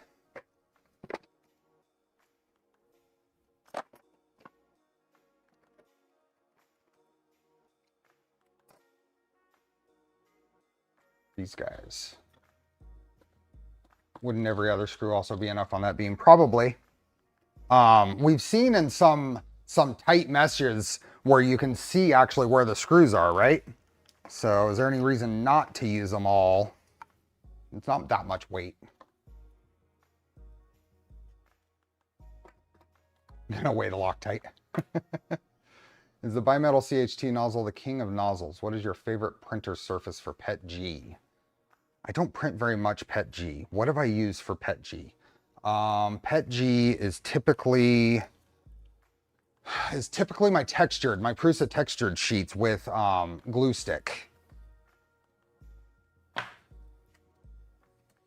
I don't have any experience with the bimetal CHT nozzle. So, okay, we have these guys, and I have the shoulder bolts in here already. These are titanium. So the ones, these, I think someone said that Fabrico doesn't have these shoulder bolts right now. I don't know what the story is with that, but you could email them and ask. I always use PEI, no glue. So if you use PEI with PETG and no glue, eventually it will bond and you will tear the PEI. So anybody who's successful with that, Windex, you need some sort of separating layer with PEI and PETG. Same with TPU. TPU and PETG on PEI, it will bond to it.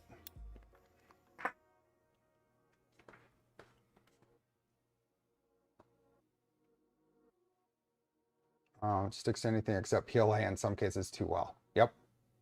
Glass, yeah. Chunks out of glass beds for sure.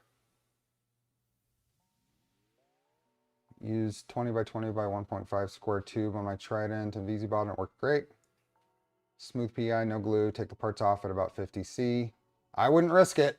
Not with PETG. And I wouldn't recommend anybody. So if you would do that and you're successful with it, awesome. Do it. But a stream like this, I want to give people the recommendations that are going to be most likely to succeed. And that is not consistently going to succeed. Had to drop in to wish you good luck on the tooth tomorrow. Thanks, Monkey. Yeah, I'm getting a tooth extraction tomorrow. That's why we're streaming today. So that's going to go in there like that. And there is going to be, there's an M5 by, what was that? I didn't have any socket heads, so I bought a kit. Printer's tape is my go-to.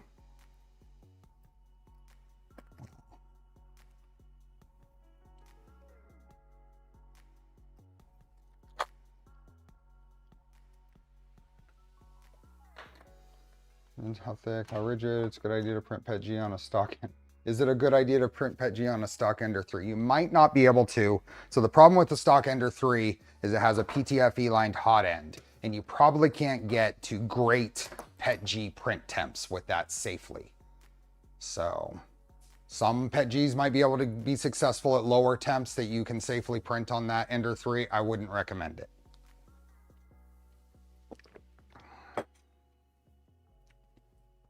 Speaking about recommendations, if you were building a Tridex now, what would you use? A Tridex now, what would I use as far as what? Nothing wrong with those kits. I have a drawer full of them. Oh no, nothing wrong with them at all, especially when I use socket head stainless M5s. For some reason, I use them very rarely. So this will be enough for a while, I think. What size were these that I needed? M5 by...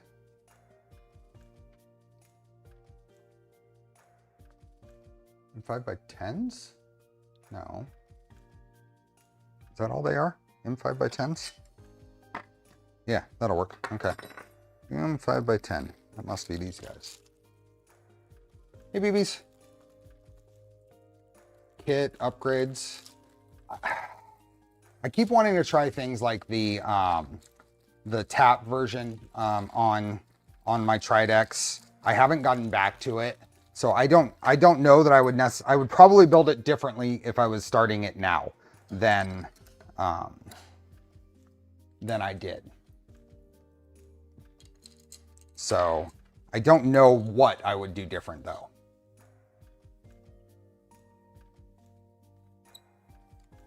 These will need Loctite as well. So Ender 3 comes with high temp Capricorn PTFE to allow PET G. I'm not gonna recommend it, Phil. For sure, if folks want to do that, but I'm not gonna recommend that. Okay, where are my M5 button heads? Might not be over here. Are they over here somewhere? M5 by 8 button heads. Yes, they are. I was incredibly lucky to learn computers. Build it now and rebuild it later. Exactly. Hey, DaFinch. I think the Tridex people started to make a mod for the second tap to adjust and keep it on its height to match the first. Hey, Kudrith. Okay, some M5 by 8 button heads, which was the size I didn't have in stainless anyway. I think those go on here. We're kind of getting this somewhat together. Just upgrade it to a Voron switch wire. I feel like I'm going to have more success if I put this together as a separate instead of trying to put that together in one piece. It is 7. It's even 7:01. We did hit 200 likes. Let me do this real quick. Before we give away, let me give away something. Let me give away 5 memberships. There we go. Who gets them? It's a no-go if you have pet birds that off-gases stuff that's deadly for them. That's PTFE in general, right?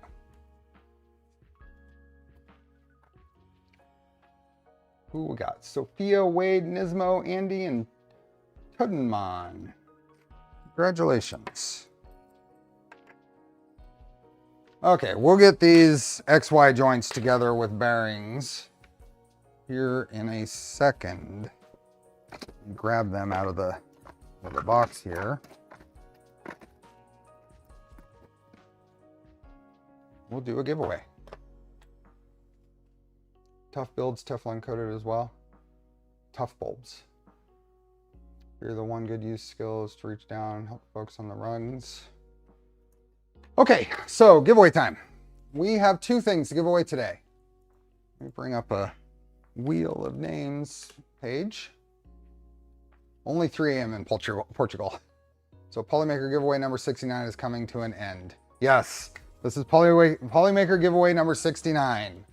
This is last giveaway, so let me get rid of this. That was from yesterday. So we are going to give away a roll of Polymaker filament first.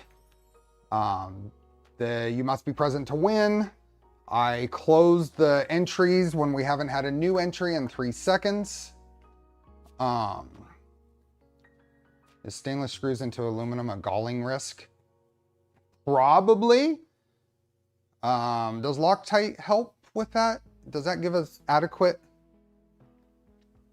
protection? Shoulder bolts may need some sanding to fit through the bearings. Oh, that's right. I heard about that. I'll find out here in a minute. Let me get through this. We got a giveaway. We'll figure out who was the 69th giveaway or entry too, just for fun. But, hey, Maker Viking. We are going to give away the filament first. If your name is drawn, say something in chat. I'm going to close the entries in 3 seconds. I'm gonna start that countdown now. So 3, and everybody who likes to wait till the last second, get them in right now. And then after this, we'll give away some Pex Peppers hot sauce. And there is a coupon. So if you are interested in trying it or want more of it because you like it, pexpeppers.com and Steve Builds, all uppercase, will give you 20% off. And I get nothing from this. Garrett is just a cool person, and I don't mind. Garrett's a member of the community, has been a very active member of the community, and this is fun. And I did get something. I got a taco hat. So, where did the green come from? This is an LDO frame.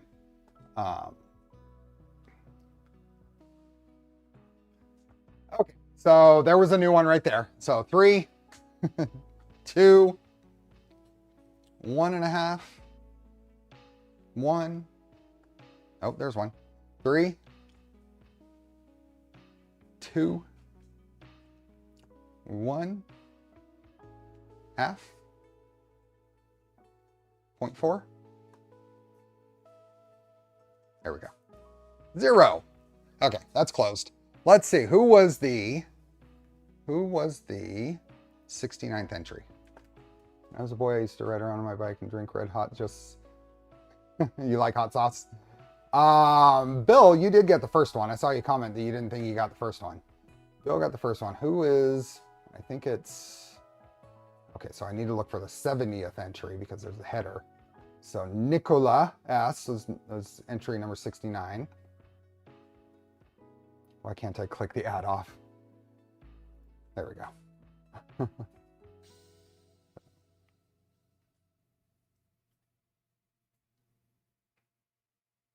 Steel and aluminum don't mix. And Jack got the very last entry in there, the last bit. Okay, Control C, Control V. I'm going to continue my lack of creativity, and we need a number between 1 and 10. Need a number between 1 and 10.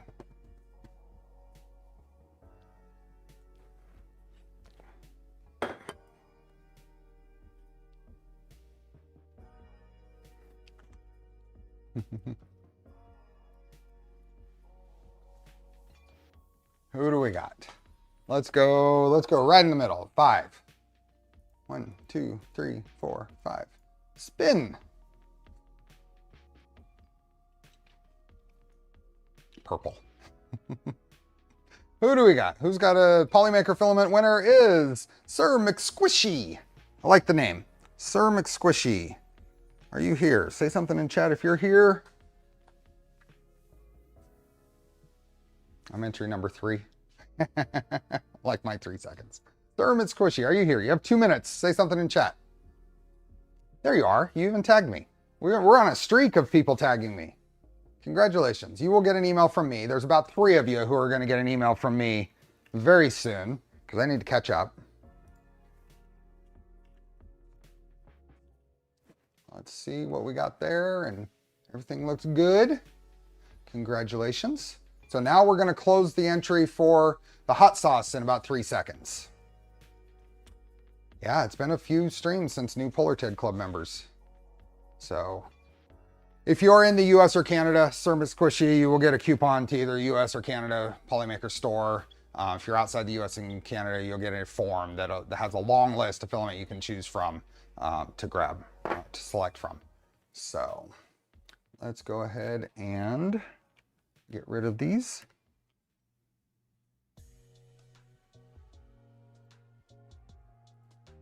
And when we haven't had a new entry for Pex Peppers hot sauce in 3 seconds, I dropped the price of the Chef's Choice bundle to $70 as well. Get 12 for cheap.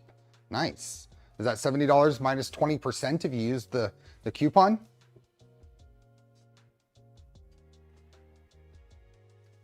I want the hot sauce, just can't have it anymore.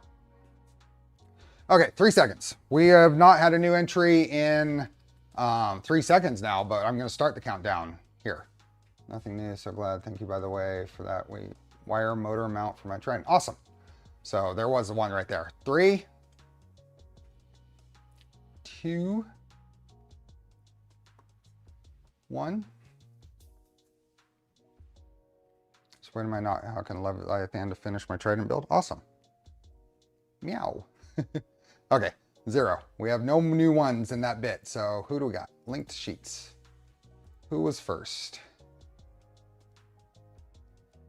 So first was KCMO Buff. Who got the last one? Also use hot sauce instead of electricity to melt plastic. Print 3D. Good job. Okay, so this is the one where I'm gonna get not creative, but because you knew it was coming. But we are gonna do between 1 and 69. It was the 69th Polymaker filament giveaway, and I was gonna do it there, but since we're giving away hot sauce and Garrett's here, I figured I'd do this 1 and 69 here. So. You know, I recommended primary color for Talon 4 since I have free pack. 11 again. Totally missed the hot sauce giveaway. Uh-oh. Loctite is needed to block the deteriorating of the aluminum. Yeah, I will be putting Loctite on those. That's what I was wondering, if that's an adequate separation layer to keep them from galling. 69, I'll take it. I 68, so we'll do 68. So 0, 1, 2, 3, 4, 5, 6, right? 0, 1, 2, 3, 4, 5, 6, 7, 8, 9, 10, 11, 12, 13, 14, 15, 16, 17, 18, 19, 20, 21, 22, 23, 24, 25, 26, 27, 28, 29, 30, 31, 32, 33, 34, 35, 36, 37, 38, 39, 40, 41, 42. 43, 44, 45, 46, 47, 48, 49, 50, 51, 52, 53, 54, 55, 56, 57, 58, 59, 60, 61, 62, 63, 64, 65, 67, 68. Spin. Loctite is not a separating layer for hot sauce. This is a workout, I know. Bill Brothers, congratulations. I hope you like hot sauce. Yeah, I'm going to make you say something in chat, though. Because if you fell asleep... Bill Brothers, congratulations. This is the second time you've won on my streams. There you are. Congratulations. You won. You won Galileo 2. Did I remember right?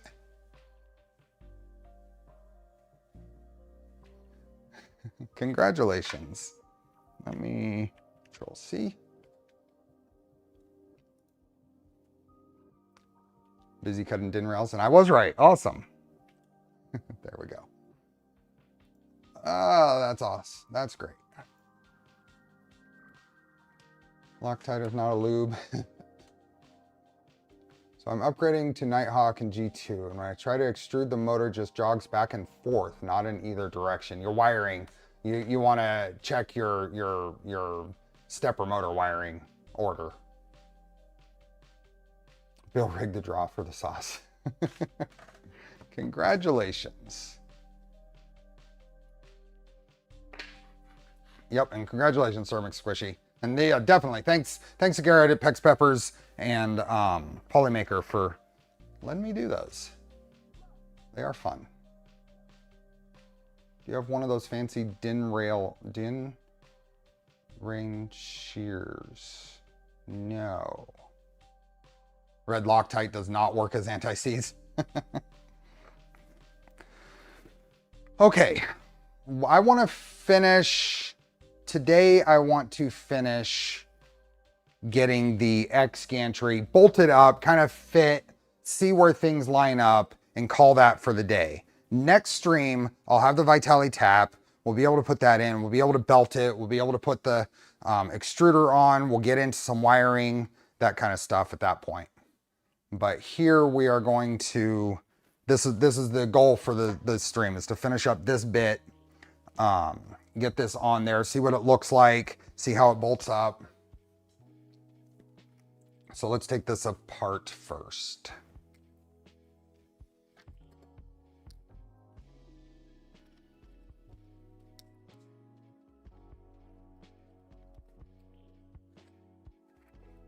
We're just gonna pull all these out, and then I'm gonna inspect and clean these bearings. Since we're gonna use them, I need to need to go ahead and inspect them now. So this guy is a Gates, genuine Gates idler. I think I'm gonna try airing that out. Let's see if that works.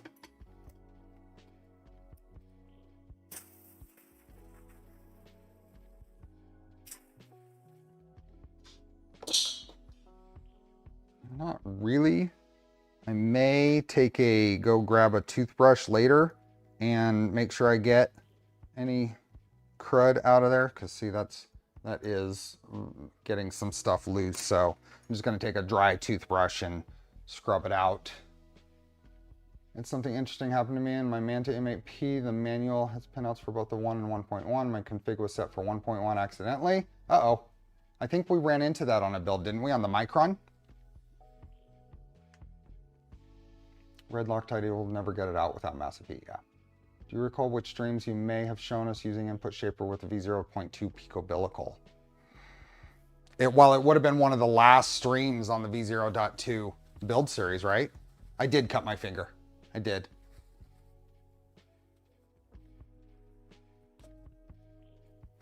And then I super glued it. Okay, so same similar thing here. You can put this in here. Now, there is some level of roughness at one point in that. I will probably replace this. It's probably fine, but I'm doing a fresh build. I might as well.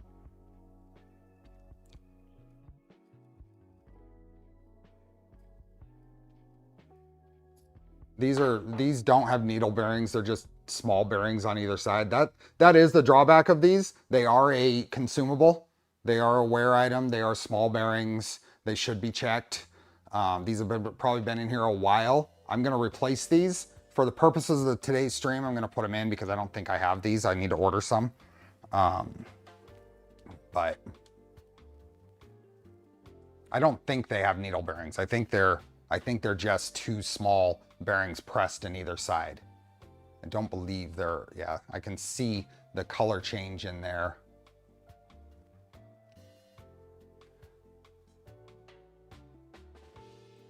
Let's lock the element. I'll turn up shortly with my 6 BTT ducts. Nice.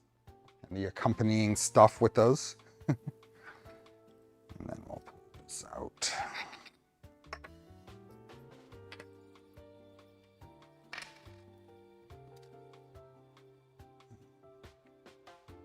Thumbnail. Yeah, I can feel the crud in there. Oh yeah. See that? This rubber residue gets in that groove in the side, and it's just gonna go right back there, but the new belts will wear in there. Are you using end stop switches or sensorless? This will be sensorless.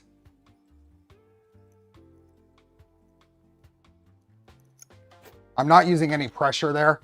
There's no real danger of me driving that blade into my finger. There was no pressure. It was just scraping.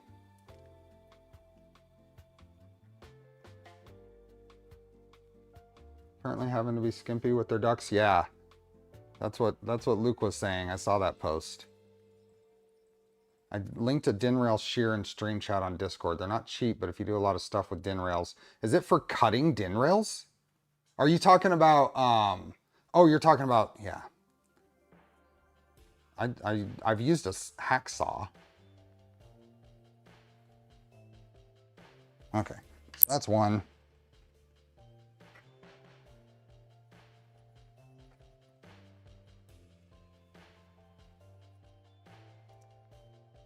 What motors were you used in it? What are this build? It's a good question. I don't think it's worth using those 1 amp motors. I don't know if I should try some Moons motors in here. Or grab the motors out of the Trident and use the Moons in the Trident. 9mm setup.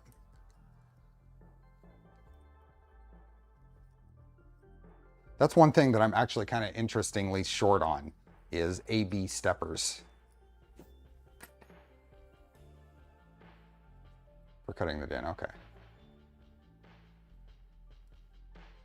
Any good pair of scissors work fine to cut din rail. There'd have to be some pretty good scissors. I don't think I do it enough to justify a tool like that.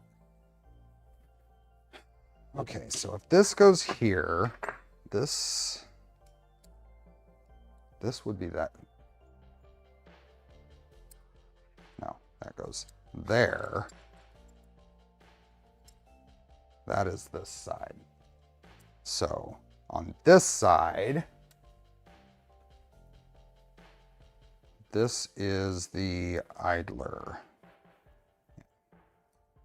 Yeah, I guess that is on any of them. So put a bolt up through here and idler, a bolt up through here, right? No, bolt up through here.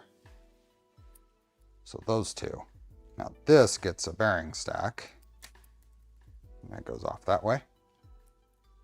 Don't the 9mm mods require motors with longer 35? Yeah, that was where I think I was going with the, oh yeah, I needed to check to see if these even fit. I might have to sand these titanium bolts down.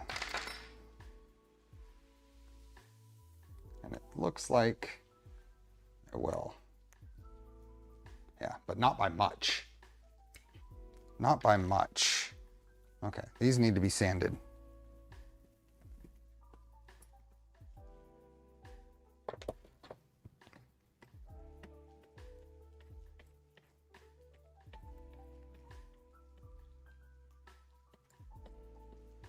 Small chop saw. 2804, is it 48 volt Leviathan? The Trident is Leviathan. This is going to be as well. Now, if you're watching this, or you're here and you commented on last week's video asking, hoping that we were going to cover Nighthawk today, and I haven't responded to your comment yet, the plan wasn't to cover Nighthawk today anyway, but we will be covering it in this series. It's an excellent machine, worth having. I love mine. What, Simon has something? Saving up for an LDO 2.4. I don't know if this is going to work well or not. Let me try.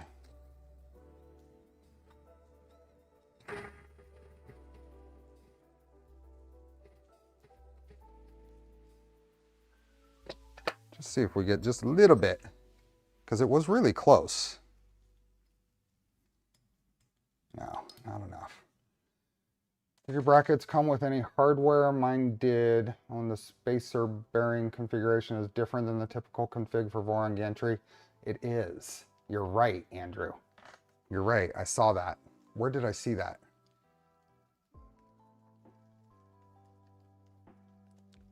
Is it here? Where did I see that? That's right. That's right. There's the difference. I know what the difference is. I don't need to see it here. The difference is for these, they put a bearing, a 1mm spacer between these bearings. And then there are machined in lips on the parts to keep them from rubbing.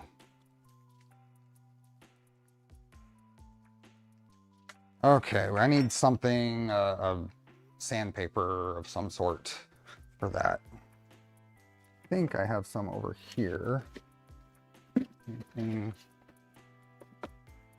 don't have anything really proper.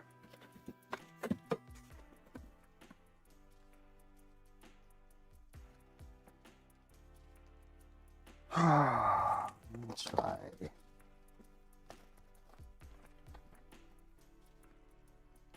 Try this. I think I'm grab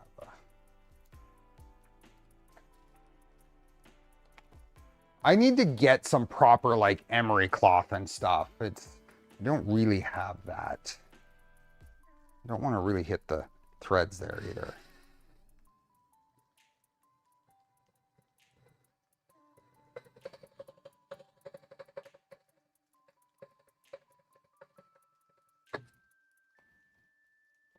Let's cool down.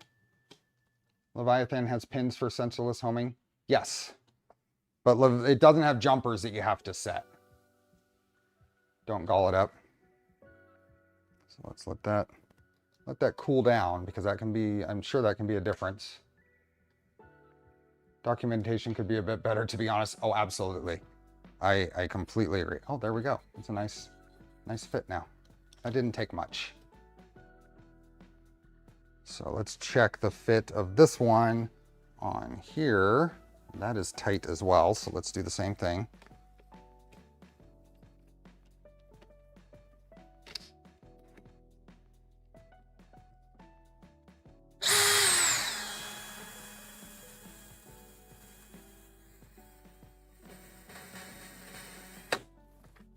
Okay, let that cool down.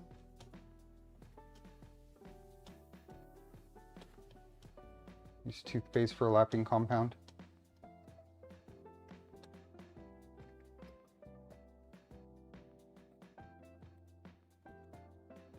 Close. It's a little better. You heard that? Oh, that side almost. Okay. Just a tiny bit more.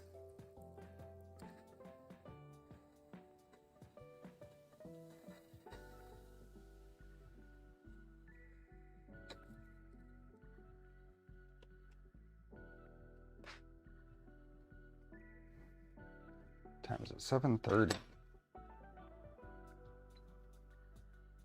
We'll go until about 7:45, I think. About 2.5 hours. Make up for the 15 minutes that I started later.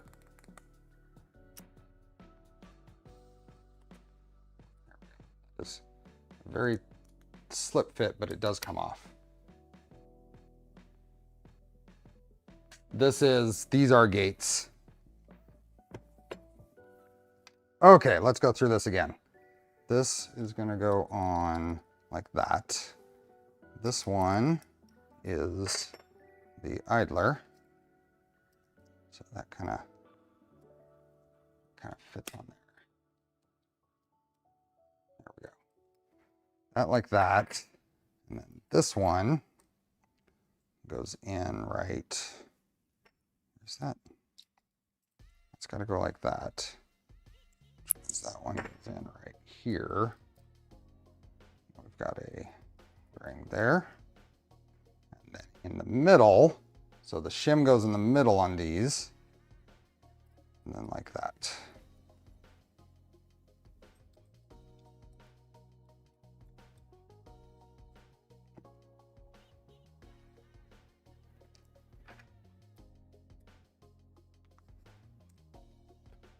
Then this will go on here. You got to leave that loose, or otherwise it won't fit. There's little grooves here and in there it fits on. Let's see. Gates seem to be tighter than others. So 7mm for the 6mm belt. Yeah, and this is going to just give us some leeway on our belt path. I don't know if that's specifically the reason they did that, or because we're still using the same front and rear stuff. We'll see how it turns out. I'm just gonna kind of not really tighten these. Like I said, all of this is gonna get pulled apart and Loctited, so no actual tightening yet. But we'll see how this all fits and turns. Those turn fine. Yep. That does not float at all, so hopefully everything is lined up. Oh, it might float. So I think I'm going to take just a little bit more off of that bolt, because this should slide easily, so it can align with the belt.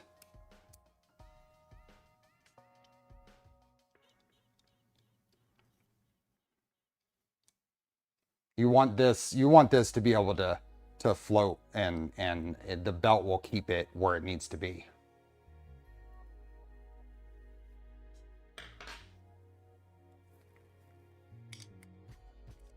Keep those loose. 2 of these on the inside.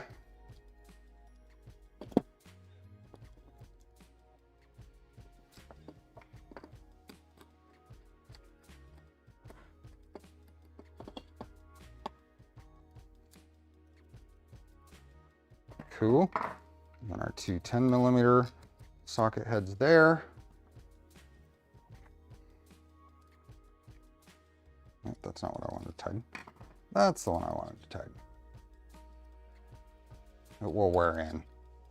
I'm gonna do just a tiny little bit, because I don't want it to wear in while it's rubbing on an edge of a belt if it ends up that way. So that still has to be loose, because that's going to vary depending on how it actually fits in the printer. And we can go on to these.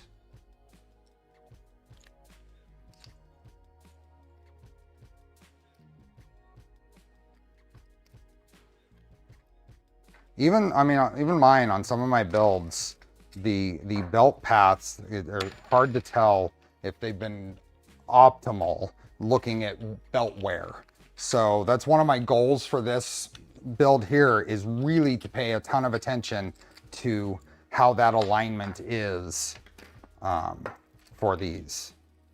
So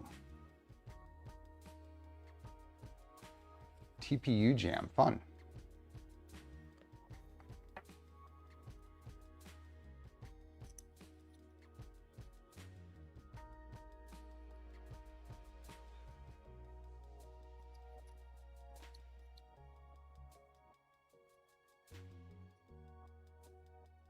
Surface grinder used Gates belts.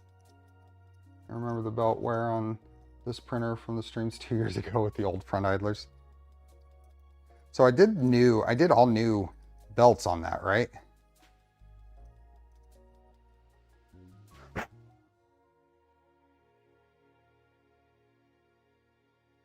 Only the X-beam is heavier on that mod, right? Those XY joints must be lighter for sure. Check these.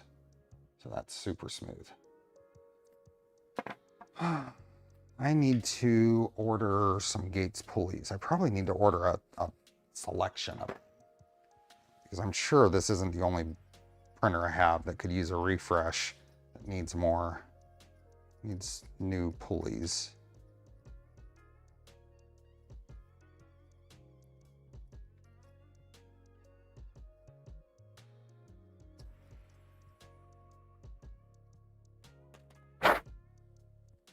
All the pulleys, yeah. Where do you buy it from? I spread out. I spread out what I order. I go through and I look at Fabrico, and I look at KB3D, and I look at Extruder and Printed Solid and West 3D, and generally pick where it's in stock, and depending on what my timeline is. So I prefer obviously the more westerly vendors when I've got a tighter time frame. But I absolutely do. I spread out where I order things from over many different places.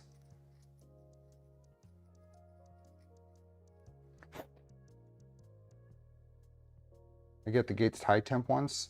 They high temp belts or high temp pulleys?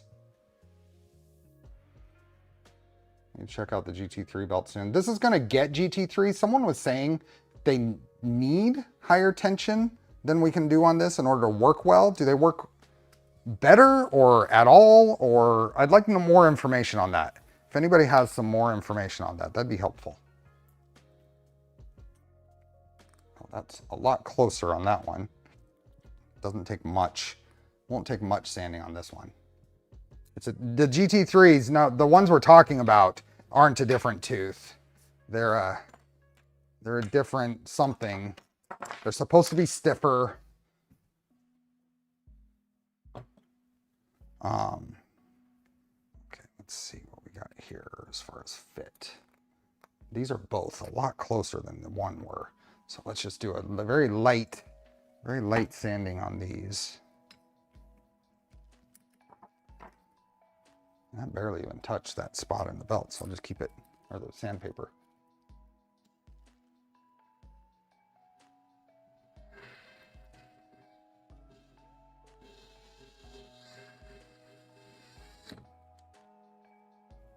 They withstand higher temperatures. Do they? Because there is a high temp Gates belts that are not those. Trying GT3 belts, but I have no idea on recommended tension. We did the GT3 belts on the blue V0, which was the rep firmware V0. I'm gonna do just a tiny bit more on that. But I think I'm gonna wait because let's see if this one has any.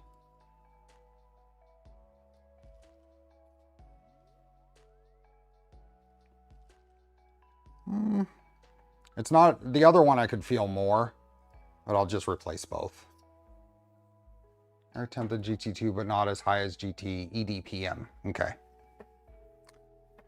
Okay, that, I don't remember which one that was. That was this one. I'm going to wait to do the fine tuning on that fit because maybe the next pulley I get will fit looser. Can you try 2804 on this printer? Is that the super powers or the super speeds? I'm thinking you're talking about the steppers, right?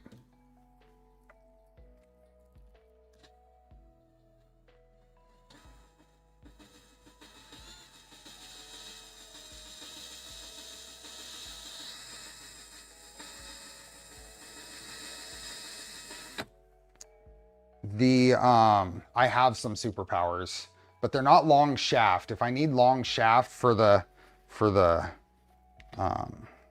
double T 9mm gantry, then I need to get some different steppers. E3D carries them.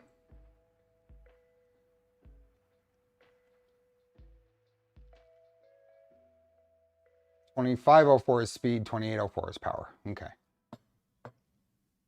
For high speeds and 28 volt max, you won't run them with 48 volts. Why?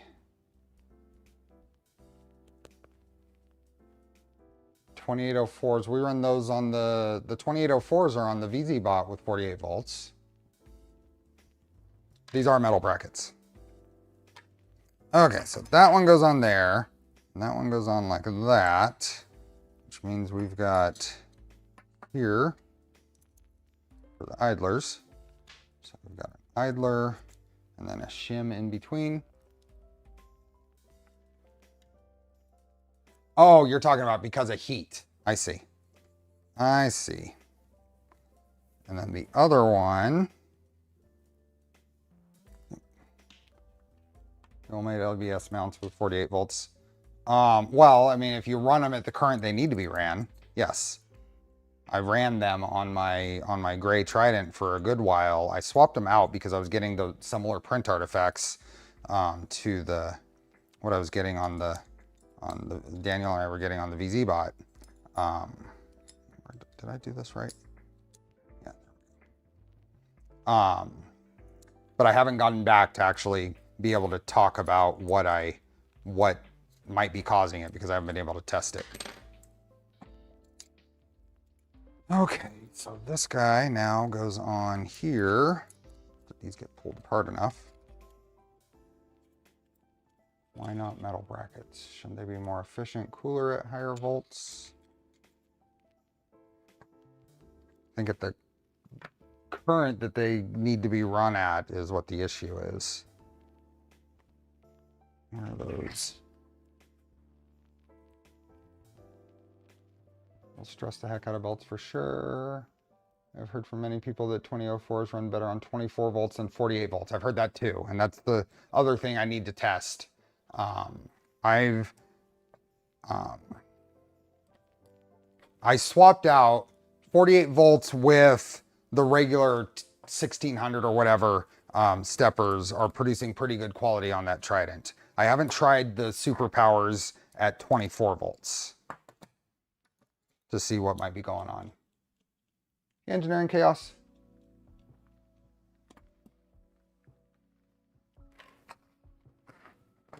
There's so many things and so many things to test, and I'm getting lost in the whole all of that.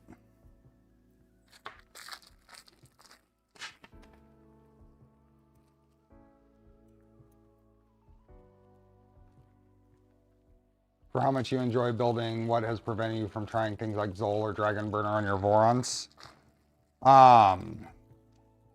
Well, a lot of that I want to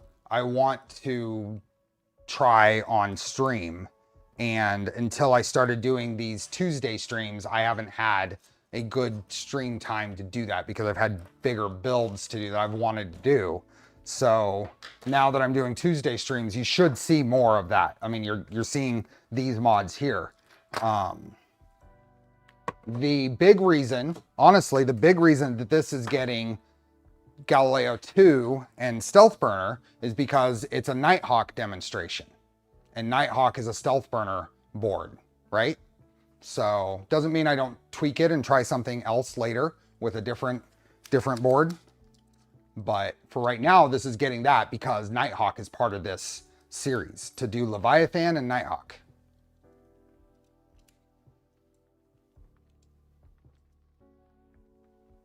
Okay, so we have, I think that's basically the build of that. This will get Loctite all over the place. It'll get better. It'll get replacement bearings here. All the flange bearings are fine.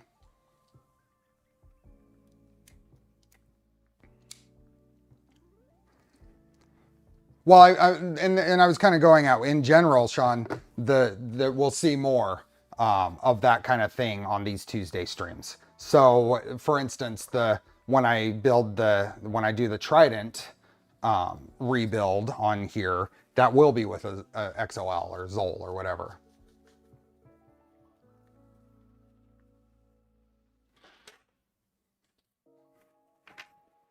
Okay, now these need some super short that I did not have. M3, so M3x4 button heads or socket heads. That's because these flanges are really thin.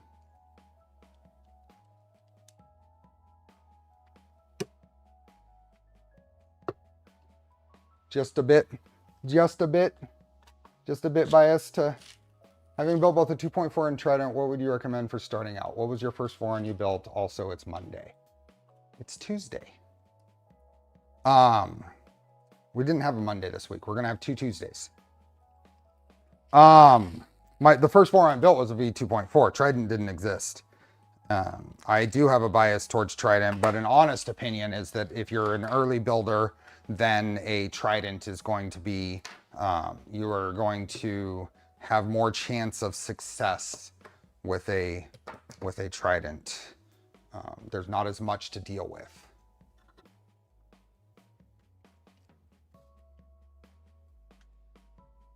Okay, I'm gonna flip this over, and I don't think I'm gonna have any problems doing that, so let's do it. Okay, well, I finally lost that hammerhead. And the reason is I can get to these a whole lot better. Just flip this upside down. There we go. I like the black oxide for tiny M3. I was sticking with I think you're right. For these screws, they're tiny. My idea was I was sticking with the theme. I don't. See you, Jack. Oh, sir. See you, sir. Off to Hawaii? Wow. So you will get an email from me. You can go visit the link you'll get from anywhere. And I don't think there's any real issues with timing on that. So feel free to fill out the form, respond when you get back.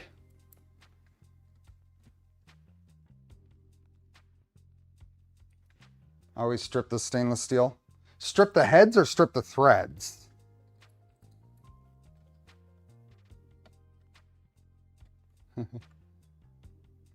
I'm not the one that has to be good for it. I just need to send an email.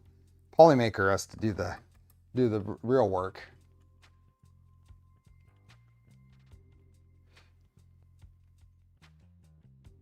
First forum for beginners, Trident 250. Yes.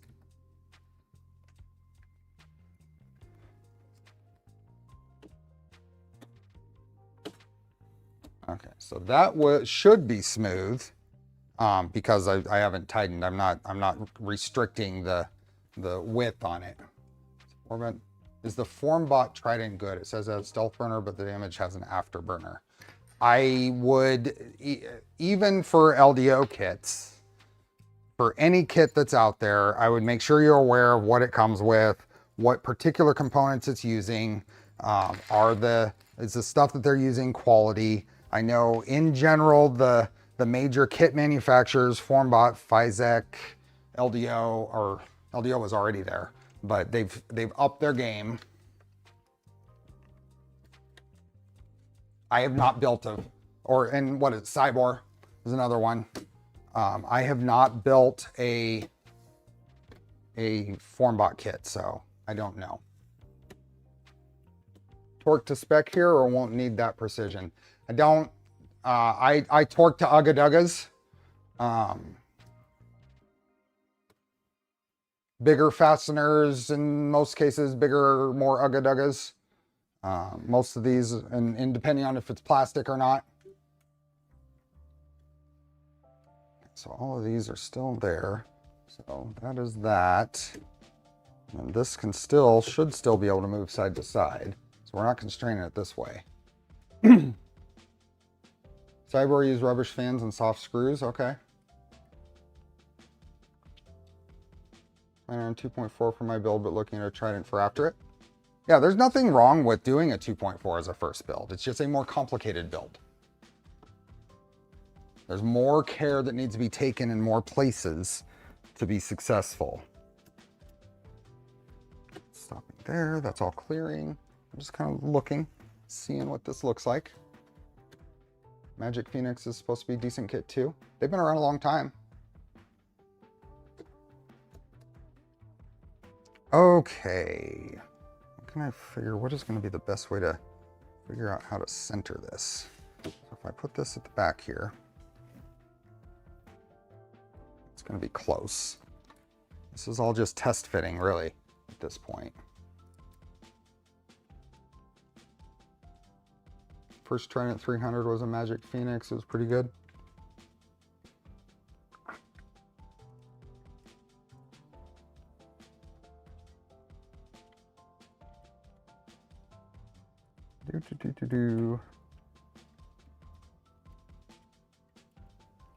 Okay. Wish I'd started with a Trident build. LDO didn't have a Trident kit at the time. Yeah. So that's still nice and smooth all the way across there. There's no difference depending on where. I don't think I missed that.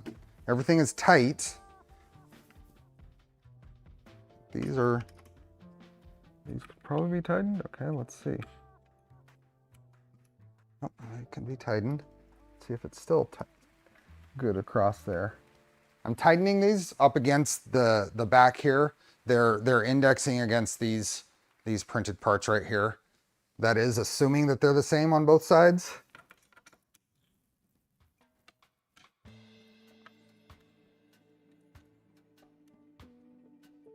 I self-sourced my Trident.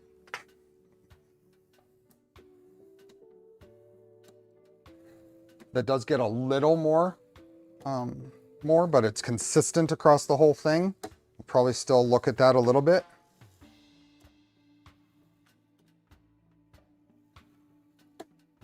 But yeah, that's cool. It looks cool in there.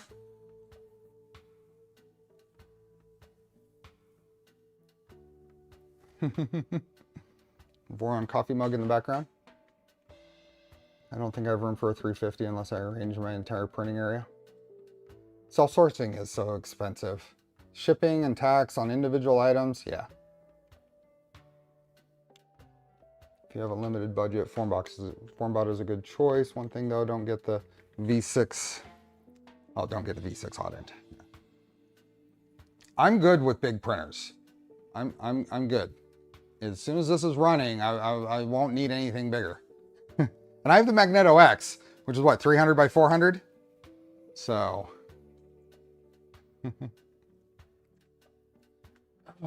Anyway, we are right at the 2.5 hour mark now. So I had to self-source, yeah. Shipping, yeah. So this is where we're gonna leave it today. We have did some tweaks on aligning the gantry. Now that these are bolted, let's see if I've still got, just as a fun thing, that touches there and doesn't, or barely touches there. So this isn't exactly parallel here. So this needs to, I need to tweak this a little bit. And it's just loosening those screws and retightening and getting everything. I should try this when it's at both ends. So do this, and that's clear there, kind of barely touches there. But if I go back here, does it do the same? It barely touches still, so that's good. It clears there. I want to make sure that it behaves the same no matter where the X is. Make sure this runs smooth. I may pull these Y rails and re-grease them between streams and put it back on. Next stream, we'll put the backers on. These nice, look at that, they're gorgeous. These are gonna go on there like that. They're gonna go on there like that. And like that. So then we'll have Y and X backers on here. Get a longer ruler. Well, that's fine. I mean, it should be a straight enough surface. All I'm looking for is checking flush, and that's one way to do it. If it touches on the end here as I rub that across, then it's not. I self-sourced my VZ-Bot and it was definitely not fun. But this is going to be really cool when it's done. And I'm very much looking forward to getting this back into my printing rotation. Because once this is back in my rotation, then I can take apart the Trident that's working okay now. So anyway, with that, we are going to call it another Tuesday stream in the books. We'll be back here on this next Tuesday, actual Tuesday. This Sunday, we'll continue the Milo build. And yeah, sometime early March, we'll continue the RC car build. So thanks everyone. Thanks for the new members. Thanks for the gifted memberships. Thanks to Pex Peppers for giving away some hot sauce and Polymaker for giving away roll of filament. And we will chat with you folks next time. Take care, everyone. Enjoy the build. Bye.